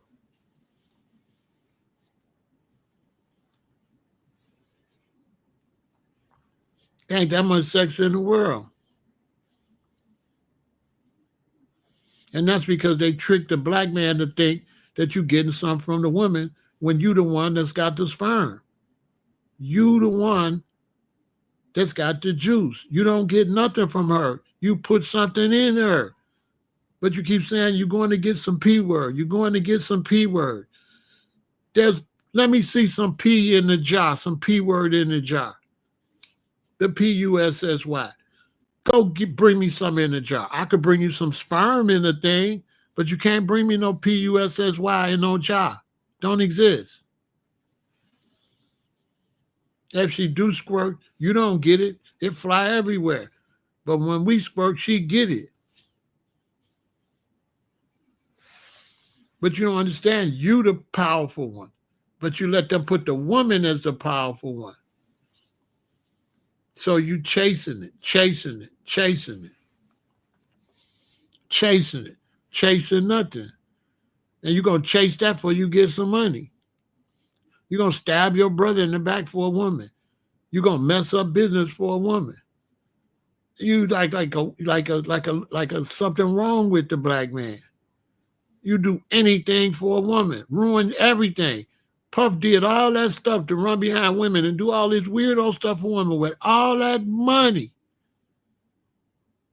That man going to get illegal drugs and everything to do all this crazy stuff with women and use the credit card from Bad Boy to go get this stuff. And now they got the dude that he got it from. He telling, he testifying that Puff came and got that stuff from him under the name Frank Black. Now they found out you got a fake ID and all this. And they talking about he ain't supposed to go to prison. Come on, man. You got a fake ID called Frank Black and you buy illegal drugs and you drugging out women and doing all this, bro. You supposed, and you, as old as you is, bro, you supposed to be in prison at least till you get 90 something. Bro, you supposed to get slammed for that. Ain't no way he ain't break 1 billion laws. They talking about, mother's talking about he ain't break no laws, let him go. Man, he broke every law you could think of. Transporting and stuff. People like trafficking. Man, if I take a woman from here and take her downtown, that's trafficking. Especially if I take her for that type of stuff, that's trafficking. We had to get in traffic. They think trafficking is like, you got to go far. No, trafficking is taking anybody from here to there. I could take a woman from this 3 floors up. That's trafficking. That's trafficking. If I move her from one location to another location for sexual purposes for money, that is trafficking and prostitution. That's why a lot of pimps had to stop pimping, because they was getting charged with trafficking. Because they was driving these women to these corners, driving these women to these hotels. They don't tell you that. That's why all the pimps had to stop. Because at first they wasn't charging them with that. But then they started charging with that. They started giving them 20 years, 30 years. A lot of people don't know that. Why a lot of the pimps had to quit. Why Don Juan changed up like that. They started giving them trafficking. Man, this pimp's locked up right now for 20, 30 years. You do the research. Do the research. It's trafficking now. It used to didn't be. They just used to have it as prostitution, but they changed it. They made it federal. Because some of these brothers was taking these women to conventions. So if you live in Chicago and you drive her to a convention in Milwaukee, that's trafficking. So the pimps start getting 20 years, 30 years, 40 years. Look it up. I'm telling you. Now, how you Bad Boy Records, you Ciroc, why would you be doing this kind of stuff? You Bad Boy Records, you Ciroc, you doing big stuff, and you running around with Cassie, you running around with Cassie doing weirdo stuff with all that money. Pay people $100,000 to get a videotape of you beating up a lady, but one of the dudes had copied it on his phone, and it was still out there. And you were goofy. You were goofy. You talking about empowering black people, you know, and we're going to get the black vote. I'm going to start a black political party the day after tomorrow, after I have a freak off and do some weirdo stuff. You know what I'm saying? Looking like, bro, he looking like a real goofy, bro. I was like, bro, that's what you was doing on your spare time? Oh, okay. You gonna play with them people. Listen, for people watching me, let me tell you where Diddy finna go. It don't matter if he beat, they finna slam him for the murder of Biggie Smalls. He going bye-bye. Cause see, once these people get on your bumper, it's a wrap. Okay? And they is on his bumper, and he's going to prison. Look at Suge. They was on Suge bumper. He got that little time and got out. What they do? Even though it showed a man running up on Suge with a pistol when Suge drove off, they trying to act like they didn't see what we all see in the film. Dude was running up, had a pistol in his hand, and Suge tried to get away. When they want you, you out of there. Because he wouldn't sit down. He wouldn't sit down. Clowning. Same with Jay Prince. If he don't stop, I got an island, I'm a gangster. If he don't stop, he gonna be in cuffs. Because ain't nobody supposed to know he got no island. None of that. He ain't supposed to be on the internet at all. He's supposed to be having Rap-A-Lot records still available so the next generation can put some music out. He ain't got no Rap-A-Lot records or nothing. He just jumping from extortion scheme to extortion scheme, allegedly. I can't say that's what he's doing, but other people say that's what he's doing.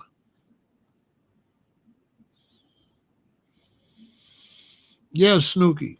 Mm-hmm.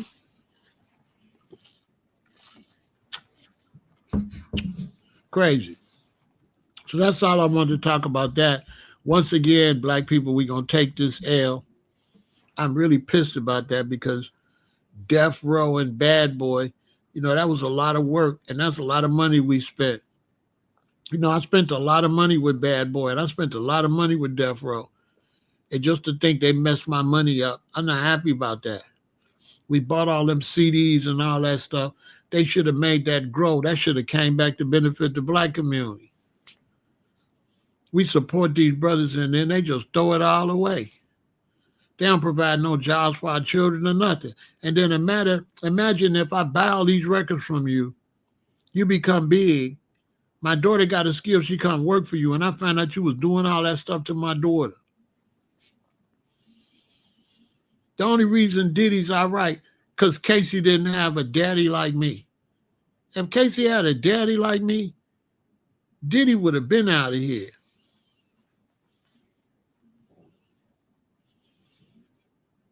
And they setting him up. He going bye-bye. His reputation's gone. Nobody ain't going to do no business with him. He's got about 1 billion lawsuits when this is over. Because everything has been confessed. So lawsuits. Nobody going to respect him. He's done. He's done. Diddy is done. Nobody gonna want to get next to you. Anybody next to you, you make them look bad. It's gonna look like you do the same type of stuff he be doing. With all that money and all that success, threw it away. Took Biggie out there right after Pac got unalive. Why would you take Biggie? Why would you? See what I'm saying? Diddy been an idiot. Been an idiot. Him and Suge. Because right away, him and Suge should have met and they should have let everybody know it ain't no beef. They should have been Suge and Biggie. Suge and Tupac and Puff and Biggie should have met and took a picture, all four of them. That's what they should have did. For the benefit of the community, for the record business. The doggone Tupac Biggie album would have sold more than Biggie or Tupac ever sold. They left a bag on the table. Listen, a double album with Tupac and Biggie, how much would it sell? How much that would have sold when they was both hot? More than any rap album ever.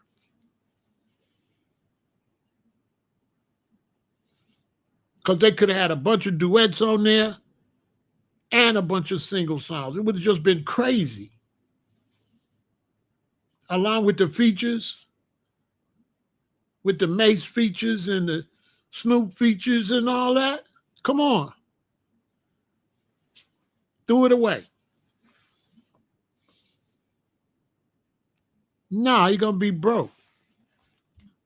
He's going to be in 100 millions, but he's going to owe everybody. They're taking all of that.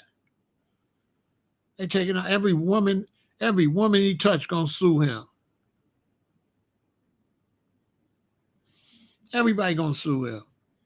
And he was beefing with the liquor company, with them gangsters. This is not going to end well. It's not going to end well. He beefed with the liquor company too.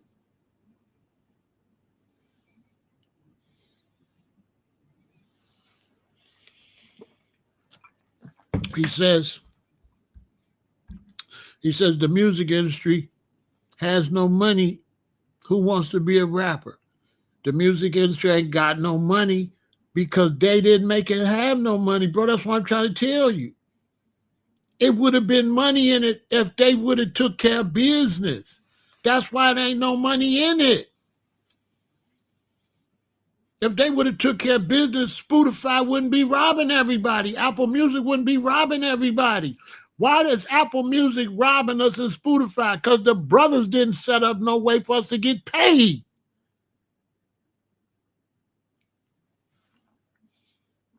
The brothers could have set that up to make sure we got paid. The brothers fell off and let them people come in and do digital and charge for subscriptions and rob everybody. That's what I'm trying to tell you, Danny. They could have controlled that. They gave it to Spotify and Music, Apple Music. They gave it away. That's the point. They gave it away.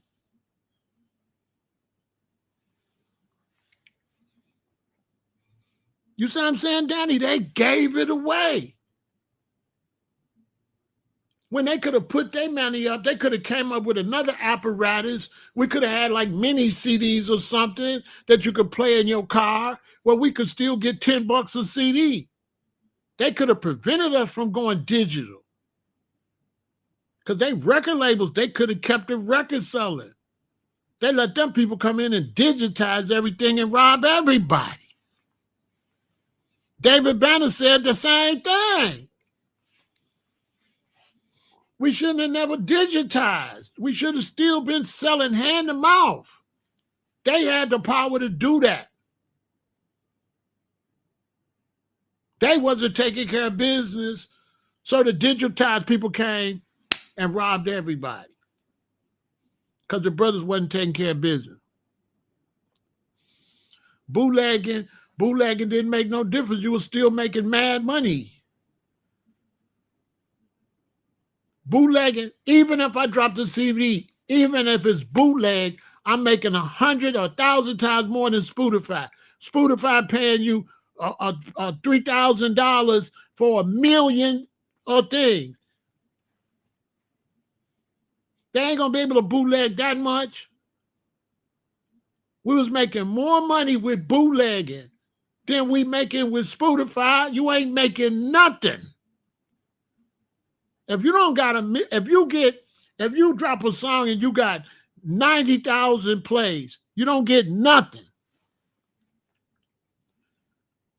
If you ain't getting millions, you don't get nothing. I mean nothing. I got songs over there, got 100,000. I don't get a dime for that. It ain't enough. They're giving you pennies. Robbing us. Snoop said the same thing. They robbing us. And then we could have kept changing the format so you can't bootleg. And we come out with many DVDs or many CDs or something. The bootleggers got to wait to get to the point where they could make the thing to bootleg it. By the time they do that, we could change it. Every so many years, we could have a whole new way we selling the shit.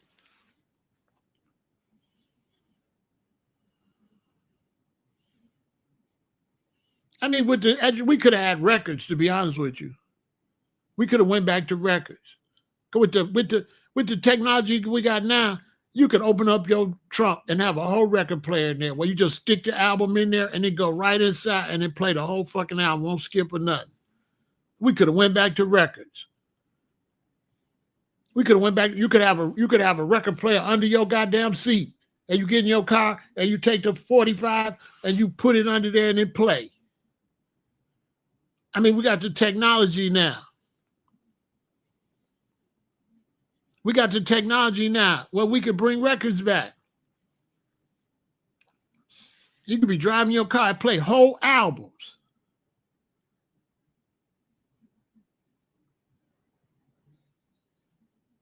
Play whole albums. You could be right on the dashboard. It'd be a slot. You stick the album in there. That mug play.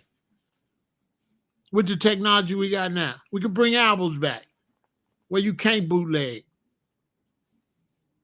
Come on, man. Now everybody got cover art. They can look at it at home. You can play it anywhere. Back in the day, we didn't have the technology we got now. Now we got technology. We got technology where you could play records in the car. And you can, if they bring back records and make it where you can play it in the car, now all the old records value go up.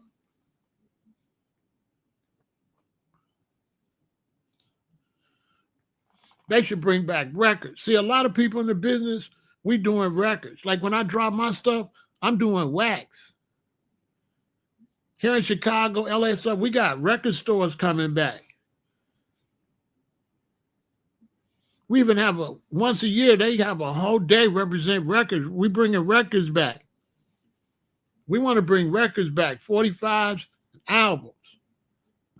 We want to bring that back. Where you get a turntable, where you get an album with artwork and stuff to read. And now we can make it where it can even play in the car. Then the old albums, the antiques is worth how much? You bring albums back, this is worth a fortune. We need to bring records back. Like now you can play a record in the car. You can play a record in the car. Just stick it in and go right in like a CD used to go in, but it's a record and it's going to play. Everybody will have records, man. It'll be popping. And all the old records. Now, all your uncle's old records and all your mama's old records and then new records to keep it going. And the hell with Spotify, Apple Music, and all that. All my music, next month, I'm pulling all my music off of all them distributions. I'm pulling my music off of all of that. I'm closing down everything.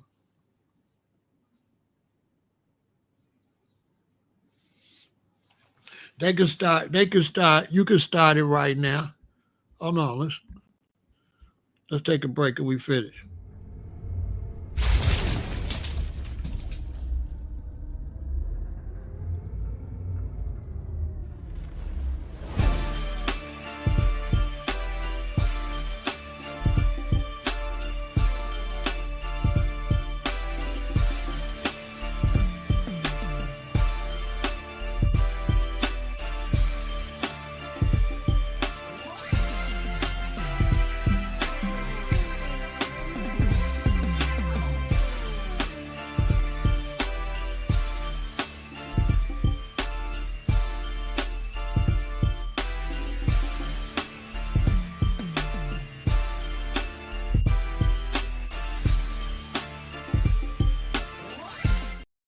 Records could save the black community, could bring the black community back from gentrification, because now you need record stores. Well, now if you got a record store, that's the next piece you need. You good.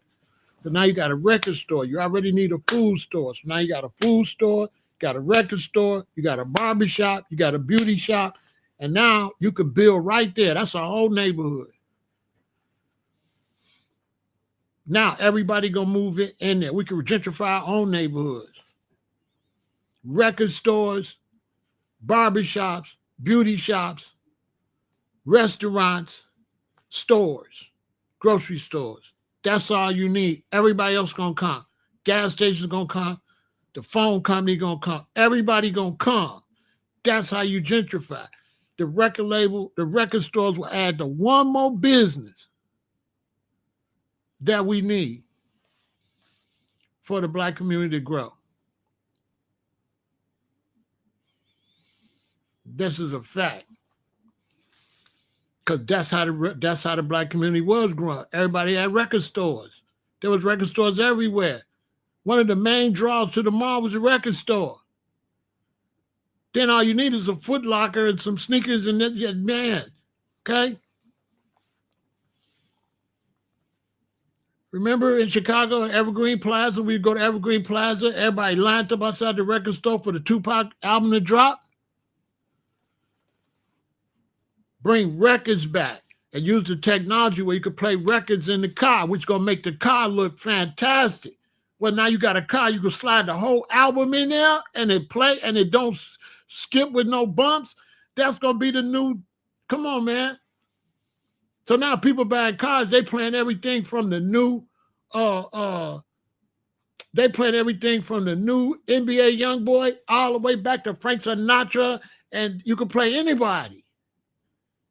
Then now you make an industry pop.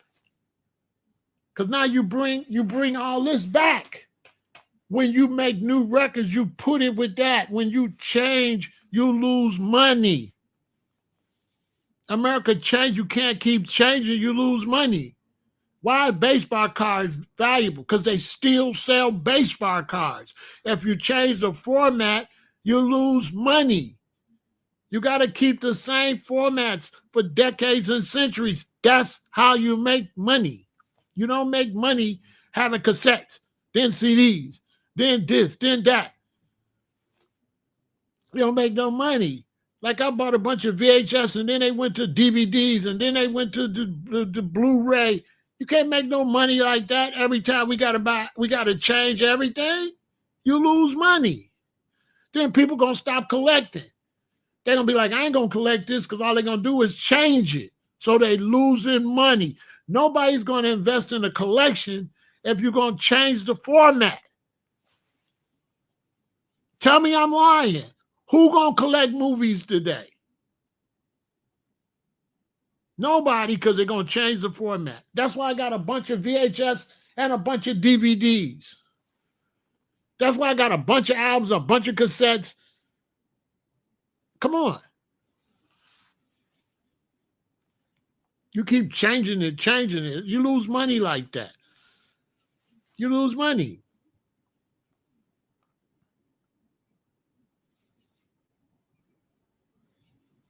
You lose money like that.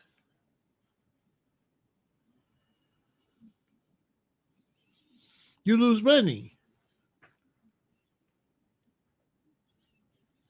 Ain't no music, nothing gonna be, CDs, none of that gonna be more valuable than records. I got like 26 or 30 albums signed by George Clinton in my safety deposit box. Ain't nothing you got, ain't nothing more valuable than these records. These records more valuable than any other format you got. Your cassettes ain't this valuable. Your DVD, your CDs ain't this valuable. This is the most valuable way to have music still today. Why not go back to that? Why not go back to the NBA All-Star game, West versus East, East versus West? We keep messing up tradition and losing money. But see, Black people, we need to stop following and be leaders. We should just do it. Let them do what they're doing. We should bring back the tradition ourselves and get the bag.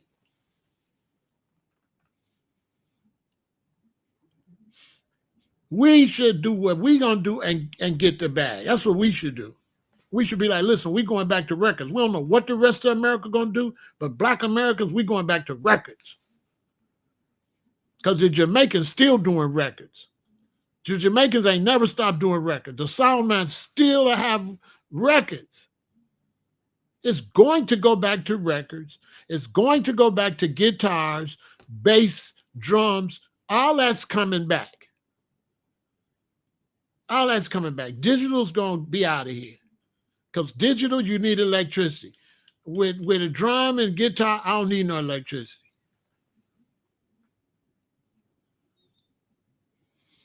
You understand? We don't need electricity.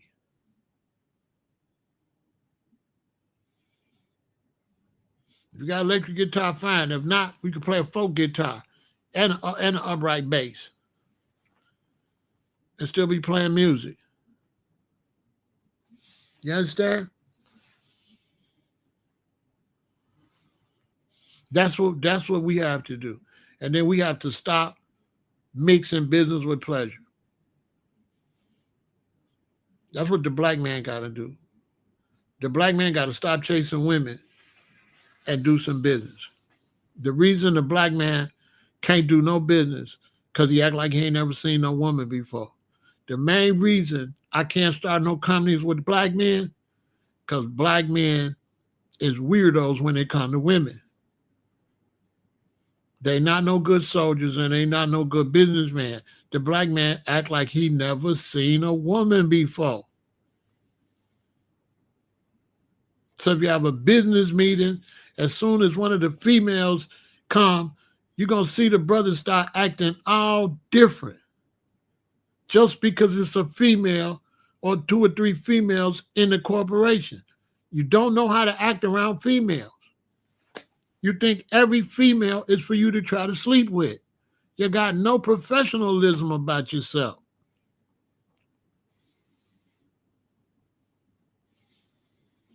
Seriously. That's why so many of us can't work together.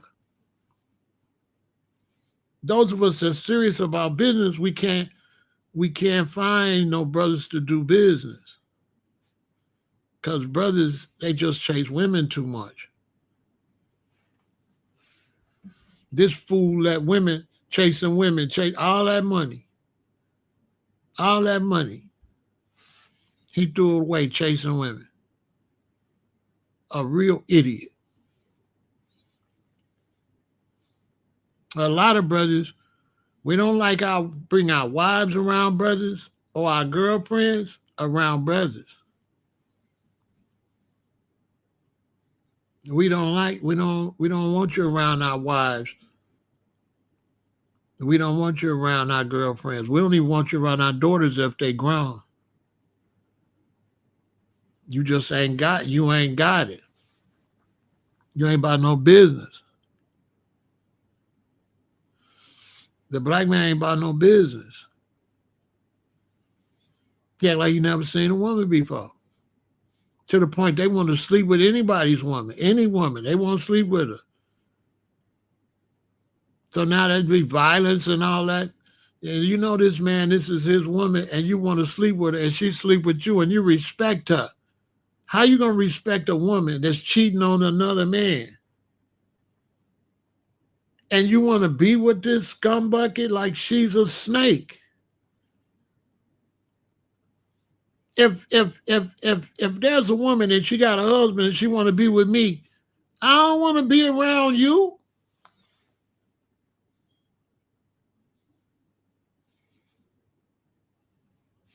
Listen, I don't want to be around you like that, bragging that you spreading STDs. Because that's all you bragging about, you spreading AIDS and STD. What you think you doing? Man, I'm trying to hit Pharaoh. I'm trying to give Pharaoh a woman an STD so she give it to him. You know what I'm saying? Weirdo stuff. Like the fact that a woman look good to you that you know sleeping with another man, pause. Because if you with a man and I know he's sleeping with you all the time, you don't really look good to me. Not like that. Like I'm not, what?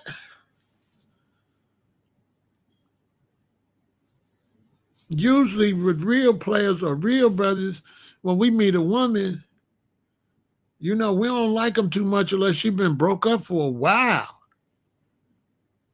Like, oh yeah, we broke up. We broke up. I broke up a year and a half ago. So I'm like, now you talking, but you broke up with him last week. Okay, go let that coochie air out. You know, go fumigate that coochie. Let it air out. We might could date for a few months to air out. Cause I might as well go kiss him directly. You know what I'm saying? You're gonna let a man have sex with a woman, then you're gonna go lick all over and lick it back out. Then you bragging because you went and licked me back out a woman. And you talking about, yeah, I was with your woman. I'm like, pause. What does she taste like? Me. Bro, you nasty. You know what I'm saying? You know what I'm saying? Giving me head indirectly. He giving me secondhand head. He let me put the sperm in her, then he go get it out.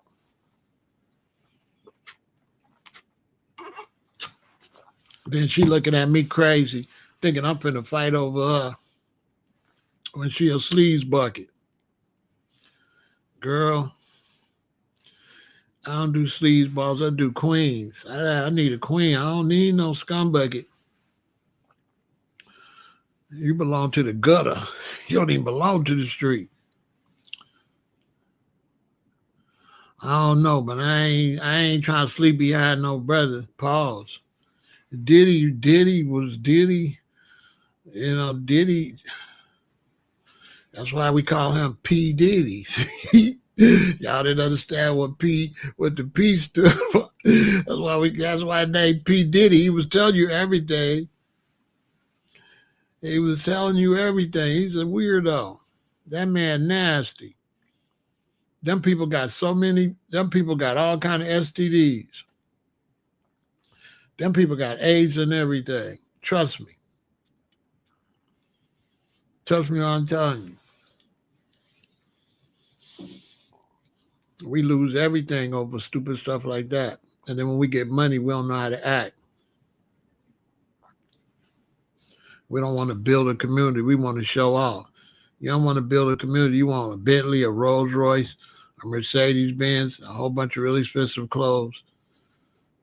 You don't want to do nothing for the community. You don't want to build up your nation. You want to buy a whole bunch of junk. A whole bunch of watches and a whole bunch of stuff. I ain't got no problem with you get you some rings or some jewelry or stuff. But when I go by, I got some jewelry, I got some rings, I got maybe an earring, I might got a chain. That's it. I ain't got no chains. Because I'm not no girl. I'm not finna be like, what chain I'm finna wear. I'm gonna wear the same chain I always wear. I'm not finna be changing chains and, pause. I ain't really with all that. That's too feminine for me. I want all the dudes to see me. Because if I got a woman already, who I want to see me, why I'm putting all this stuff on? I want the other men to look at me. Pause. Pause. Pause. And this where money take you. Make money take you down the dark, satanic hole. Trust me when I'm telling you. When you get money, it take you down a dark hole. And when you get money, what happens is you'll be here. You'll get into a crew, you'll start getting money. Then y'all will blow, right? And then it'll be all kind of weird stuff. And then next thing you know, this one go to prison, this one go to prison, this one get that. And when you see everybody 20 years later, everybody be down here broke. Everybody be sick. Nobody makes it. Seriously. When you see them make it, it's temporary. When you see them 15 years later, it's all gone. They ain't got nothing. That's why you see them bragging on social media and they disappear. They disappear because they ain't got nothing. The ones you seen bragging on social media 7, 8, 10 years ago, where they at now? They broke.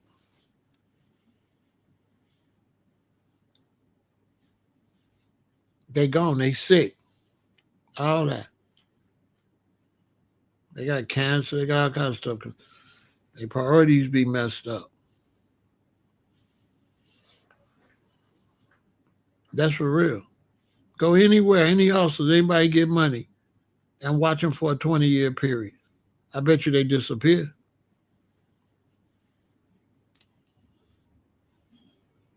Whole crew gone.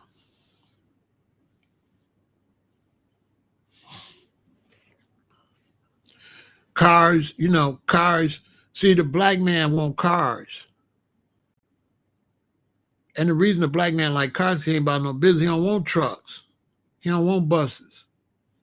He don't want vans. He want cars. He want to act like his race is set. And so the black man drive around past all of these trucks, all of these step vans, and all of these big vehicles that's making all this money, and all he want is the car, which is a piece of trash. Because the car don't bring in no money. So the black man like to buy stuff that wastes money. He don't buy nothing gonna bring in no money. He buy stuff gonna waste money. Basically, he ain't about no money. I don't like cars. Because every time I got cars and I want to buy something big, I got to go rent a van. I don't like no car. I don't like cars. I like trucks, bro. I like pickup trucks and vans. I don't like cars. Cars is trash. Cars is for a race of people that's already set, that's already got postal trucks. If you look at white America, how many trucks do white America got in their business world? Because white America is built off of trucks, planes, and boats. This country's not built off of luxury cars.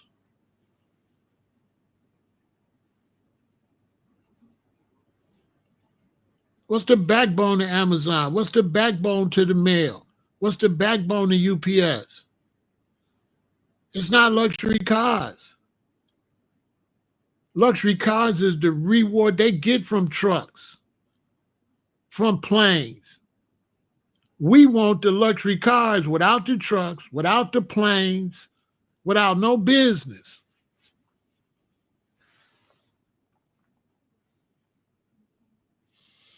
Luxury cars is for clowns that want somebody to see their goofy ass.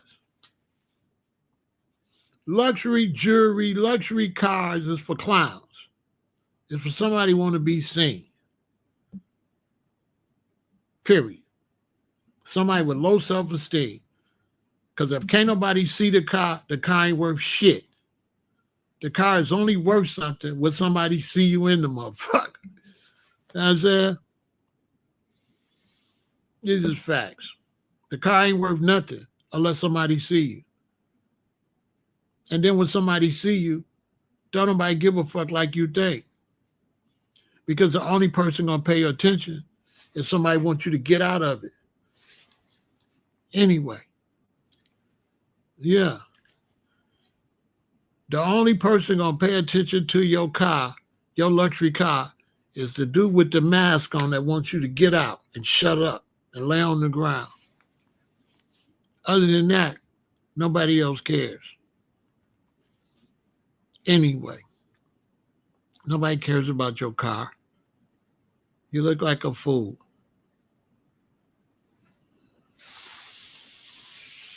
You buying it for what? What you buying it for? You buying it as a status symbol. Well, why would black people want a status symbol when you're at the bottom?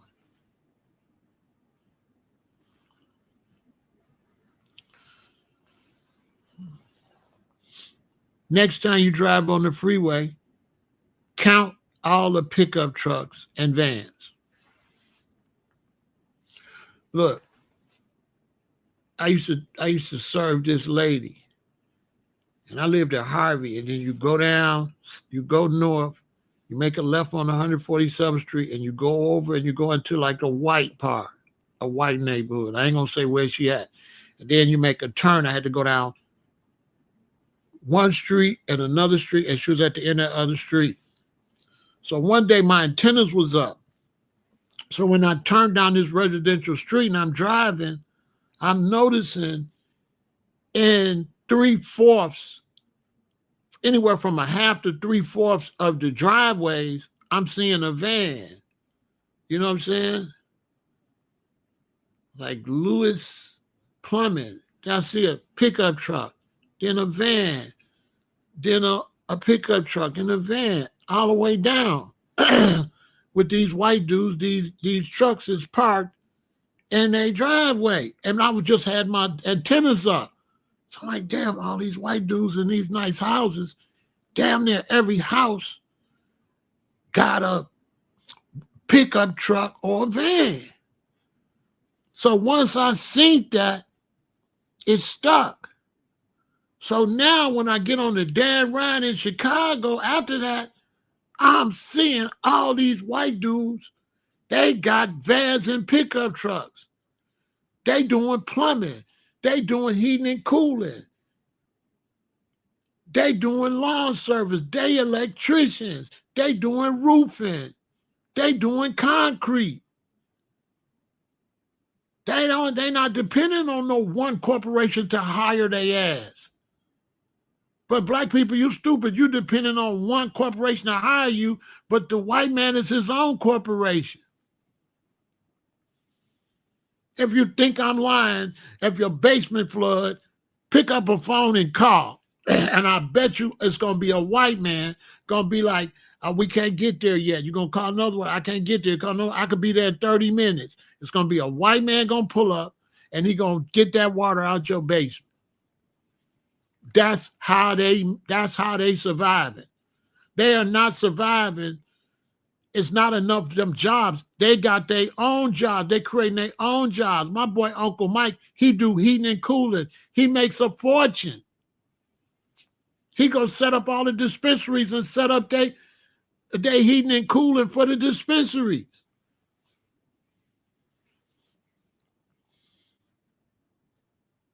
You can't get no money if you ain't got no truck. You can't get no money. If you ain't got no van, you ain't got no pickup truck, you ain't got no box truck, you can't get no money. And why would you work overtime when you got a job where you can have a pickup truck or a box truck and still make money?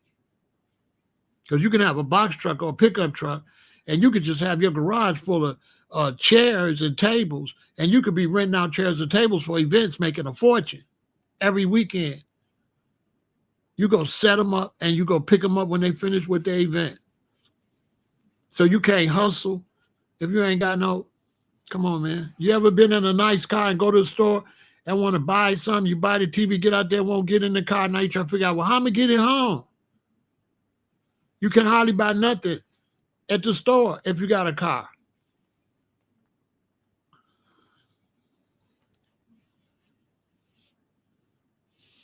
I went with a friend not too long ago. She bought 2 big screen TVs for a new house. And the only thing saved her was her back seat lay down, and we opened up the trunk and pushed them in. We couldn't close the trunk.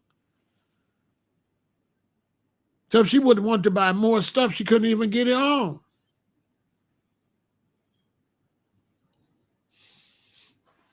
Just shit is waste of money.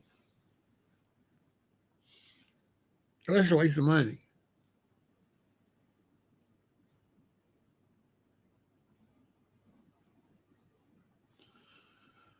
You can't do loans. You can't do nothing if you ain't got no trucks. Cars. If the black man want to move up, he need to have pickup trucks, vans, box trucks, and big rigs. That's it. You ain't got that, you just a sucker. You know what I'm saying?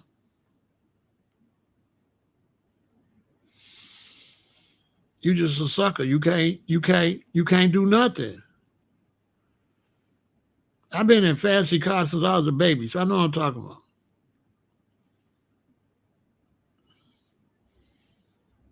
I know what I'm talking about. It's all right, but it don't serve no purpose. It's just sitting there. And we live in a world where You got to hustle, and you got to do for self. And don't nobody want to pay for nobody to deliver nothing when I can pick it up myself, and I got to have you deliver something to my house. I can pick it up myself. Not only can I pick it up myself, I can go tell all my neighbors, listen, if you buy something at the store and you don't think you can get it home, call me. I'll take you to the store and bring you back. I charge you $30. Depending on how many miles the store is, I'll charge you by the mileage. I'll go pick your stuff up for you. I can schedule you. You got some lounge chairs you want to get, you can't get them in your car, call Big Pharaoh. Hit me at www.getitforyou.com. I'll go get it for you. You know what I'm saying? Give me some motherfucking money. Then I have my son drive it. Get 2 or 3 of them, have my son drive them. Not only that, I got the stick on the side of the van where I can pull that down and stick up my other business. I can have 10 businesses run out of one van with the metallic sign that stick on the side every time my other business. I don't want no, you know what I'm saying? I don't want no car. Can't get no money with no car. I can't get no money. A car is just like an expense. It just sit there. I can't do nothing but drive somewhere. You know what I'm saying? Especially if you're a young man and you got a family, right? And buy your wife a car, but you always get a truck. It don't make no sense. You're a family. Why y'all got 2 cars? What y'all need with 2 cars? Get a car and a van preferably. Because can't nothing mess with a van. Yeah, the van is better than the pickup truck. The pickup truck is good, but not like no van. The van is like heaven. You know, the van is the ultimate. The van is the way to go. The van is the ultimate vehicle. It can do everything the pickup truck can do plus some. Because you don't need no cover. Because the van is already inside and it hold a lot.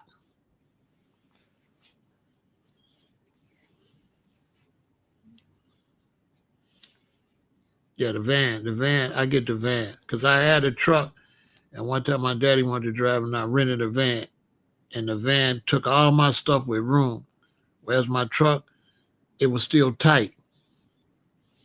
But with the van, because what the problem with the truck is, the back of the truck is high. So here's the wheels, and here's the back of a truck. But with a van, here's the back of the van. So you got more room from the ceiling to the ground. A pickup truck is high, so you know what I'm saying? A pickup truck start way up here, so you can't get that much in it. Trust me when I'm telling you. A pickup truck is not as low as a van and don't hold as much. A van hold a lot of stuff. So I used to put all my stuff in my truck, and it was cool. But my daddy took my truck, and I rented a van and put my stuff in there, and it was like, hello, my stuff was just all on the ground. It didn't even fill up the truck, none. Then that's when I learned. I said, oh, I'll never buy another truck like this. I got to get a pickup truck. It was easy to put stuff in and easy to get out. It's harder with a pickup truck to put it in and get it out. It's more crowded. With a van, oh my God, you'd be surprised how much you could get in a van. It's unbelievable. And a van is good for chilling. You can go park at the beach and be in the back of the van. Nobody know you back there. It's like a house, a business, everything. You can be in the back of the van. You can have a whole little desk, computer. You can work in there and take care of business. Like it could be a moving office. You at work, your van outside, it's lunchtime, you go eat in the back of the van. You ain't got to sit there with them stupid ass employees. You in your van, nobody even know you back there.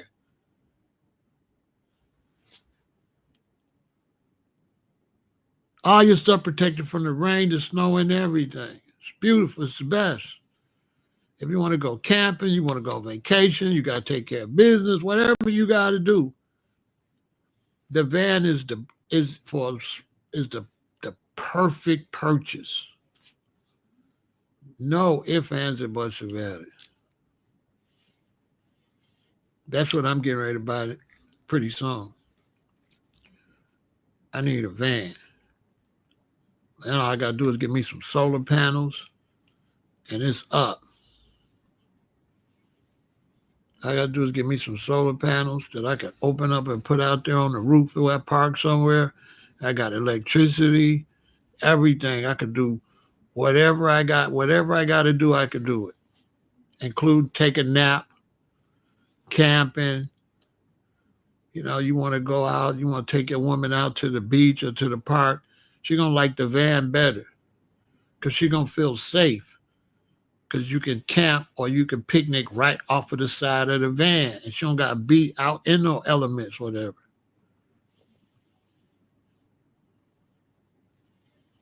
It's like you took your little house. Wherever you go, you take your little house with you. It's by far the best purchase. No ifs, ands, or buts about it. Especially if you get the one where the seats can come out. So you got like your 2 seats in the front, 2 behind you, and a long one. But the long one in the back and the 2 behind you can come out. So now it's a passenger van or a cargo van, depending. You got it popping. You can leave all the seats in there and drive the grandchildren and the wife and everybody around, or you can take the seats out and load it up and do stuff, and you can make money.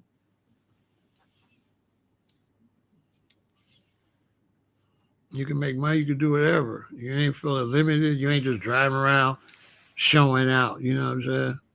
When you're young, you do that kind of stuff, but you get hip to it. Yeah, you can make it where you could change it, so it could be built to where you could bring stuff in and lock it in, so it could just be changed around any kind of way you want to change it. But the best thing about it, you could be in the back and nobody know you back there, which is like heaven. To be able to go park somewhere and everybody ain't paying you no lot of attention, don't know you back there, it's beautiful. But the main thing is, shopping and stuff. A lot of stuff you're trying to buy for the house is big. You can't get nothing in the car. It's just, you can't do nothing with it. You know, as far as spending money for something that's not all purpose, them days is over. I don't really like nice cars because I don't like all that attention, man. I don't like nobody looking at me. I don't like nobody looking at me. I wouldn't want to drive no Rolls Royce or no real nice Benz or nothing like that. I don't like people looking at me.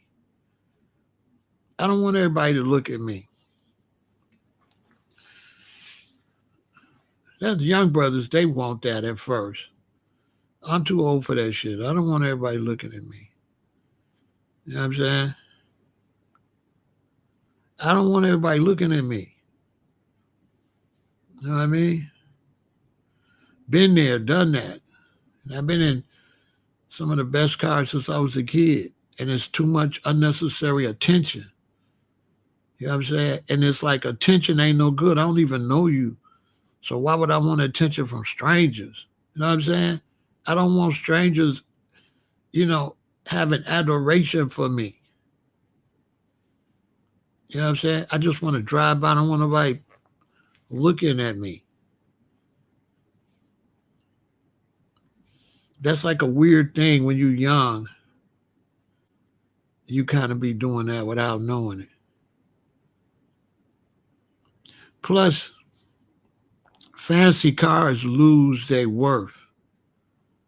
You know what I'm saying? If I buy a brand new van right now and I buy a brand new top notch car, in 3 years the van is still popping.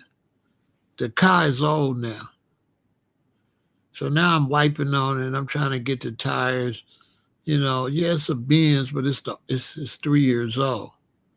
It ain't the new Benz. You know, so cars depreciate too much for me, and you got to baby them too much. It's just I don't know. It's like a headache. It's like that stuff. Like the cars own you. Yeah, that's the thing about cars. You could tell I had a lot of cars. I don't like. I ain't gonna go into naming what I had and all that. That's irrelevant. But trust me, this ain't coming from no dude that ain't had cars. I've been in nice cars since I was a baby. You know what I'm saying? I've been on big old sedan DeVilles and stuff all my life, and you know what I'm saying?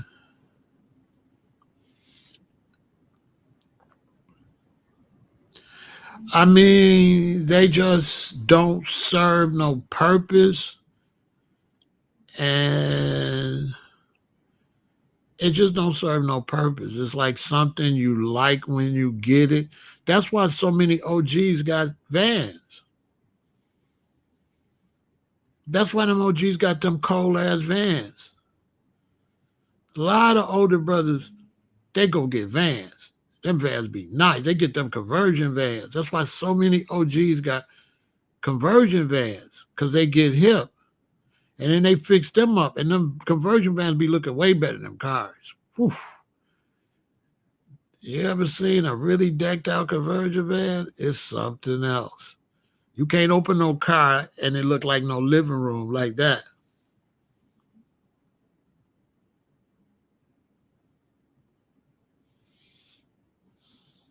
People claim it's the ride quality. Yeah, but they ain't going nowhere. Where you were going? Down the block to a job and back? They ain't going nowhere. People be lying. Everything is a prestige for people. They dress for other people. They fix their house up for other people. They buy their jewelry for other people. Everything they do is for other people. Of course, they're going to tell you, oh, you know, I like how I ride. They lying. They got to tell that to some broke motherfucker ain't had no money. You know what I'm saying? You can't tell me that shit. Every fly car I had, it was to look good. Basically, I ain't never bought no car. Every fancy car I bought was to look good. That was it. I wanted everybody to see my wheels and all that. I mean, for real, I never had a really nice car because of the car. I had it because of the prestige. You know what I'm saying? It was like I liked looking at it. I liked getting in it. I liked the way it made me look. It fitted my profile. But as far as was it worth it? Hell no, that shit wasn't worth it. I remember one time, I ain't gonna say what kind of car it was. I had a fly ass car. And I went to the tire shop and they had them low rider tires. You know, the little bitty tires. And I put them on there with some new wheels. I was fly. And I drove out of there and I was hitting the bumps. It was like I was in a wagon. Man, I turned around and said, man, take these tires. It looked good. But man, listen, I'll never forget that, man. I had them tires for like 45 minutes. I didn't even make it home.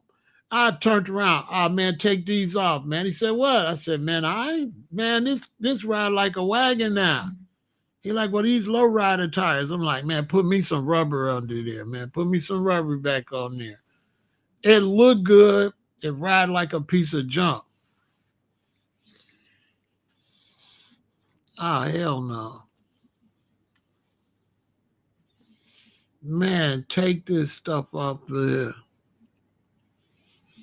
I ain't telling no brother not to do some things. You got to do it first. I ain't gonna make no sense to you. You got to do it first. You know what I'm saying? Get it out your system, then holler at your boy. Sometimes you got to get it out your system. Everybody want to be seen, but being seen a lot of times it don't be practical. You know what you're trying to do ain't practical. You want somebody to see you in something, which that don't really last that long. That's another thing. That feeling don't last that long. But now you still stuck with the car. So once the feeling go away, now you still got this car all this time making these payments for this shit. But it don't do nothing. It's just a car. You know, the car can't do nothing. You know, it ain't got no purpose, just a car. You know, that's what I don't like about cars. Cars don't got no purpose. It's cool if you like a lady or something, or you just like somebody just wants something to go to work and come on. That's cool. But if I want something to go home and go to work, I'm not finna buy no $100,000 car. No, I ain't finna buy that. I'm not finna buy that.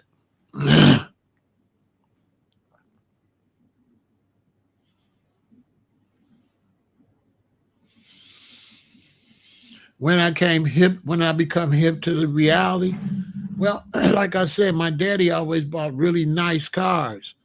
So everybody else was more fascinated with our cars than I was. And when you grow up with that kind of shit, it ain't shit to you. Now the little boys that didn't grow up with that, that's all they ever wanted. It's from poverty. Poverty make you want that shit. So all the kids that didn't have them cars like my daddy cars, they thought it was the greatest thing in the world. But to me, it was just a car. But to them, it's like, whoa.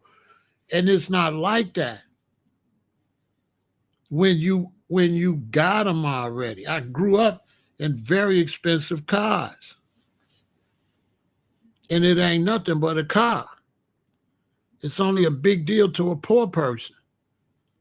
Or a person that didn't have nothing, they desire that. They have issues, economical issues. They're chasing it. They are trying to accomplish this imaginary success. But if you got that shit, you start thinking practical. Okay, what do this actually do? What my father had it for, it was good for what he had it for. They wasn't doing nothing, just going on vacation, going back and forth. Plus, you know, you could get a car like that for $6,000 back then, $7,000 until they kept going up. But for me, you know, when I started buying a lot of cars and stuff myself, you know, when you got money, you want to buy stuff. So you done drove this car. Your boy said, man, let's go in this store, man. I got to grab something. You go in the store, you see a nice TV, it's on sale. You're like, man, I'm going to grab this TV, but you can't get it home. You know what I'm saying? So having a lot of money and going in stores and seeing stuff and realize you got to try to figure out how I'm going to get it home. You know how many times that happened to me? How you going to get it home? It ain't going to get in the car. So now you really can't even buy what you want to buy sometimes. Where you going to put it at? You know what I'm saying? So I don't even like little cars like that. That's for working people. That's for workers. That ain't for hustlers. You know, cars. That's for slaves. That's for slaves. That's for somebody want to work for somebody and take their money. That's a slave vehicle. You a hustler. You work for yourself. You independent. You try and get a bag. And you can't get no bag with no little motherfucking car.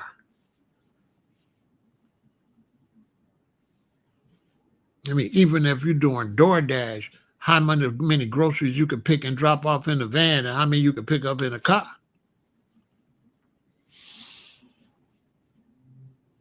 And I'm a businessman first. All that other stuff, I'm a businessman. It got to be business. That's what lead to the bag. Other people do the bag and then try to do business. That's why it never work out quite like they wanted. They just ain't practical. You can't put nothing in it. You have to bungee cord a bunch of stuff hanging out your trunk to this. You can't keep a woman with having a car. You can keep a woman with anything. You can keep a woman with a car. I had women with cars. They like that. Women like that. Women like that. You can get a fancy car. A woman gonna stay with you with a car.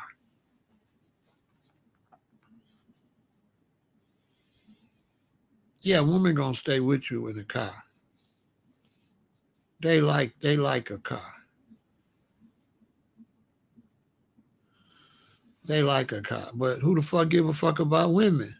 Shit, I'm a player. I don't give a fuck about no women. I'm not living my life for no women. That's a sucker. You know what I'm saying? Man, I am not buying no stuff because no damn women like it. Period. Because once I'm buying stuff for a woman that like it, now she in control. Now, I got this van. You gonna get with me with what I got. I'm not finna get what you want to get with you. You finna adapt, baby, and get with me or be gone. I need to find a woman that's gonna understand this.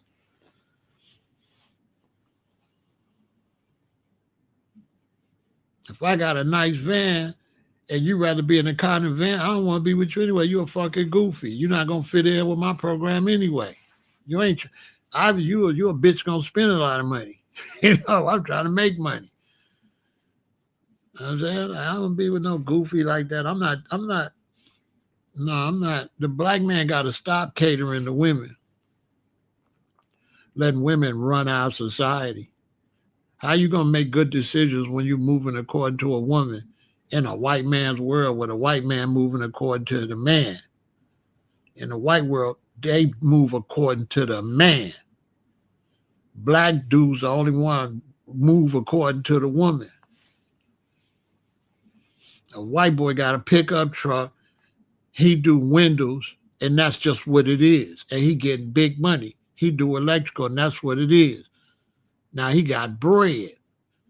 So she either want to get with him where he can raise a family and take care of him because he a businessman, or she go find somebody that got a car to work a job that can lay his ass off. No, it's about being able to take care of yourself where you can't get laid off. When you got your own business, you can't get laid off. When you work for somebody, I don't care how much they paying you. They could send your ass home. Period. So when you got a job, you ain't got no stability. When you're the job, you got stability.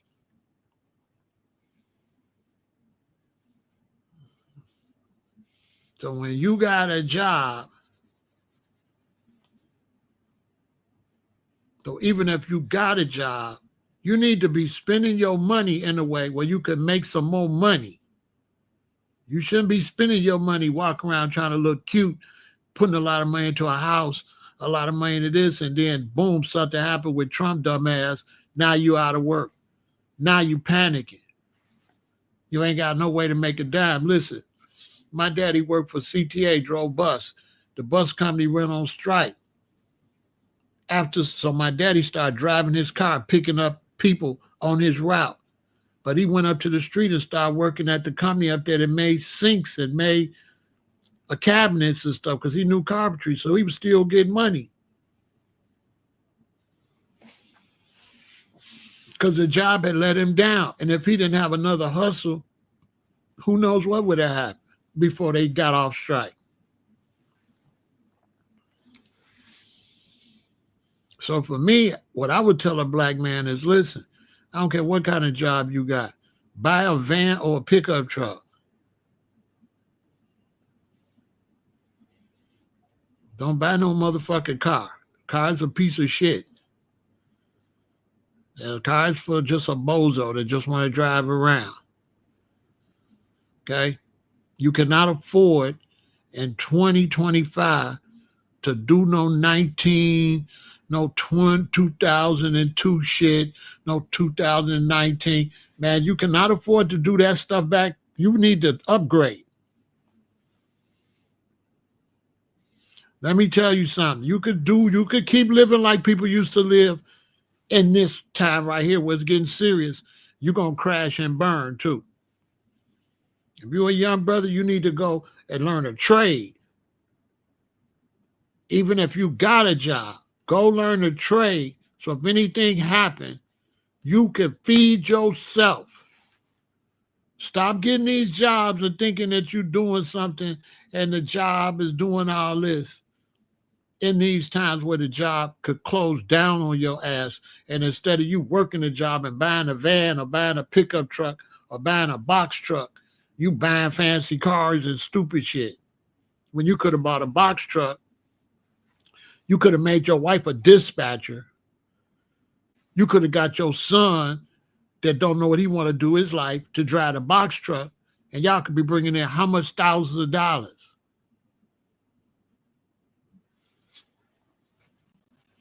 You can get a nephew or something to come. Your wife be at home. She ain't doing shit. She could be dispatching, and you could be picking up loads and getting money on top of money. Spend your money to get some money. No, they teach you to go to work and then give all the money back for fancy shit. When you're supposed to get money to get money. So you're supposed to take the money you get and get some money on top of that. You're not supposed to take the money you get and just give it away for somebody else to get money. When you buy stuff, you're making them rich. So you're going to buy a car so they can make money. So why not buy a van so even though they making money, you making money? Or a pickup truck so you can make money.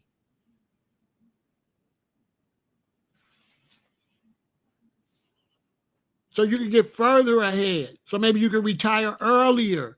Okay, I work in the medical or something. I work Monday through Friday. Okay, if I got a pickup truck or a van, I can go make me some money Saturday. Every Saturday, I can make me some money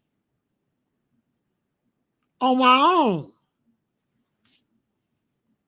To the point I might start making so much money, I might go to the job and say, hey, I got to resign because y'all paying me $4,000 a week, but I'm making $10,000 a week. You know what I'm saying?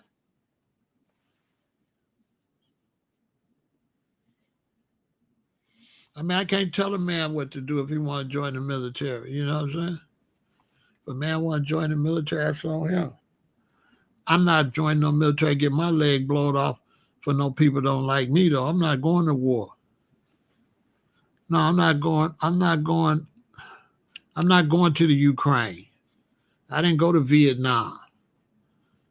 I'm not going to fight for nobody, don't even respect me, don't want to give me reparations. You want me to join your motherfucking military, but you don't want to give me no reparations? I wish I would. I'm not going to be out here marching around no motherfucker telling me what to do, giving me no orders like I'm a bitch for the country don't even respect me. I wish I would. I wish I would join the military.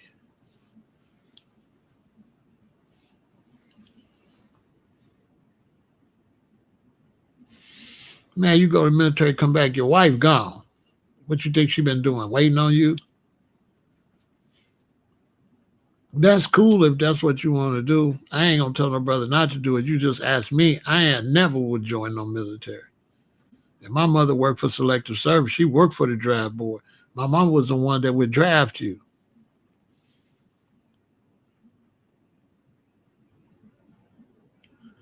Yes, people may go look it up. It's people renting out chairs, tables. You know those big fancy chairs they take prom pictures in? It's people got garages full of them. So when prom comes, they'll go drop it off. See, when you got a van, now if you got storage, that van could be doing 10 different jobs. You could be renting out tables and chairs. You could be renting out those big chairs. Hold on. There's one dude, he rent these out. He drop them off at your house, right? This is big money. They drop them off at your house and they pick them up. These chairs like this, you make money with these. You got a garage full of these? Man, listen, you're going to make money. You're going to make money. You're going to make money. You got a garage full of these? You finna make money. Yeah, you finna make money. You drop it off and you pick it up. Yeah, you're going to make money. I ain't talking no little money either. I'm talking big money. They cost you about $1,000, $1,500, depending on how nice they are. Prom season come, you're going to stack. You're going to stack a quick 20, 30,000 real quick. Real quick. Graduation, marriages, stuff like that. Yeah, you're going to stack it. That's why I want a van. I want a van that way I could, you know what I'm saying? That's why I want a van. You know what I'm saying?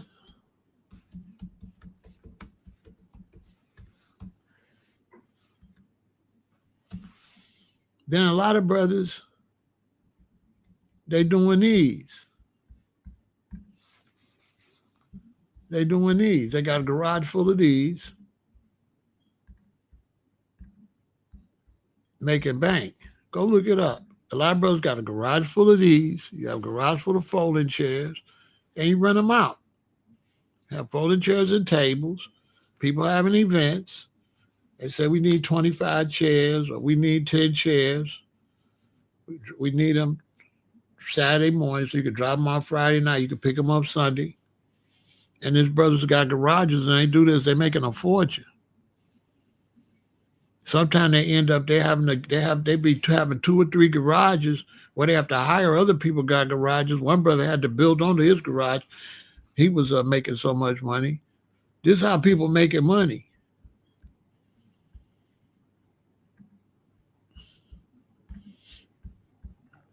But you got to have a vehicle. You know what I'm saying? You got to have a vehicle to make the money. See, that's what a van, that'll allow you, if you do a business that don't do that well, you could do a different business or a different business. Because you could sell food out of a van. You could sell icy cups. You could, whatever. Now you got the space and you got the vehicle for whatever you want to maneuver. In some cases, you could do all of that. So I could be selling candy, making a fortune. You want the chairs. I start selling candy at 11 a.m. I drop the chairs off at 9, get back home, load up my candy, go get my candy money. I'm getting the chair money. I'm getting the candy money. I could be running 5 businesses out the van that all work together and chilling in it. And it's making money. It ain't just sitting there. I'm just paying insurance and I'm paying a car note, money going out, and ain't no money coming back in. Those days is over. What you want to buy a car for and money going out and money going out and money, and it ain't bringing no money back in. Everything got to pay. You're going to get paid, MD.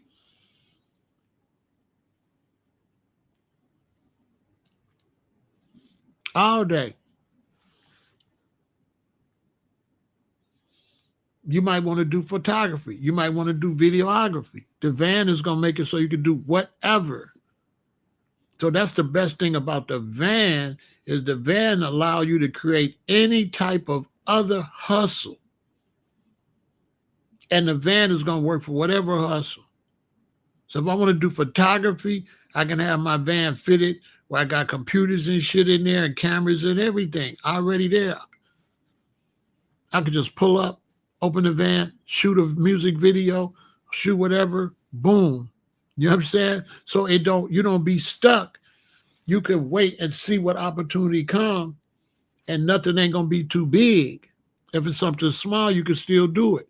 And the best thing about a van, you got an office. So somebody like G-Rod, he got an office. That's gonna make all the difference in his life. If he got a van where he can go in the back and got a laptop and shit, and he got a hotspot on his phone, that make all the difference in your life right there.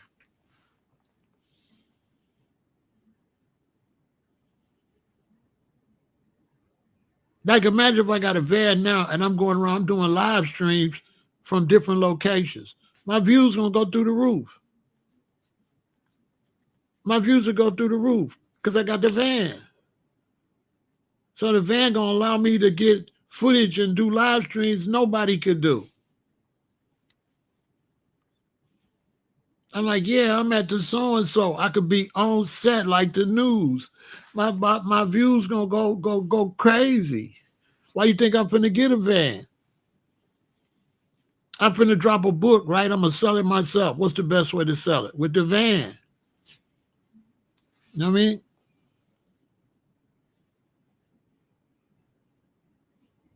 I'm telling you, G-Rod, where it's a roof over your head and where it's whatever. Plus, your wife gonna love the van.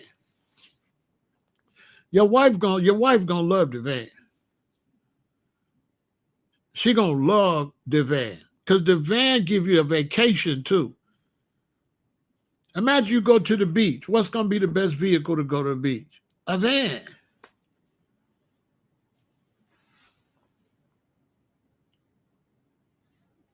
You could do junk removal, but if you want to do junk removal, you gotta get a pickup truck. You gotta get something that you don't mind messing it up.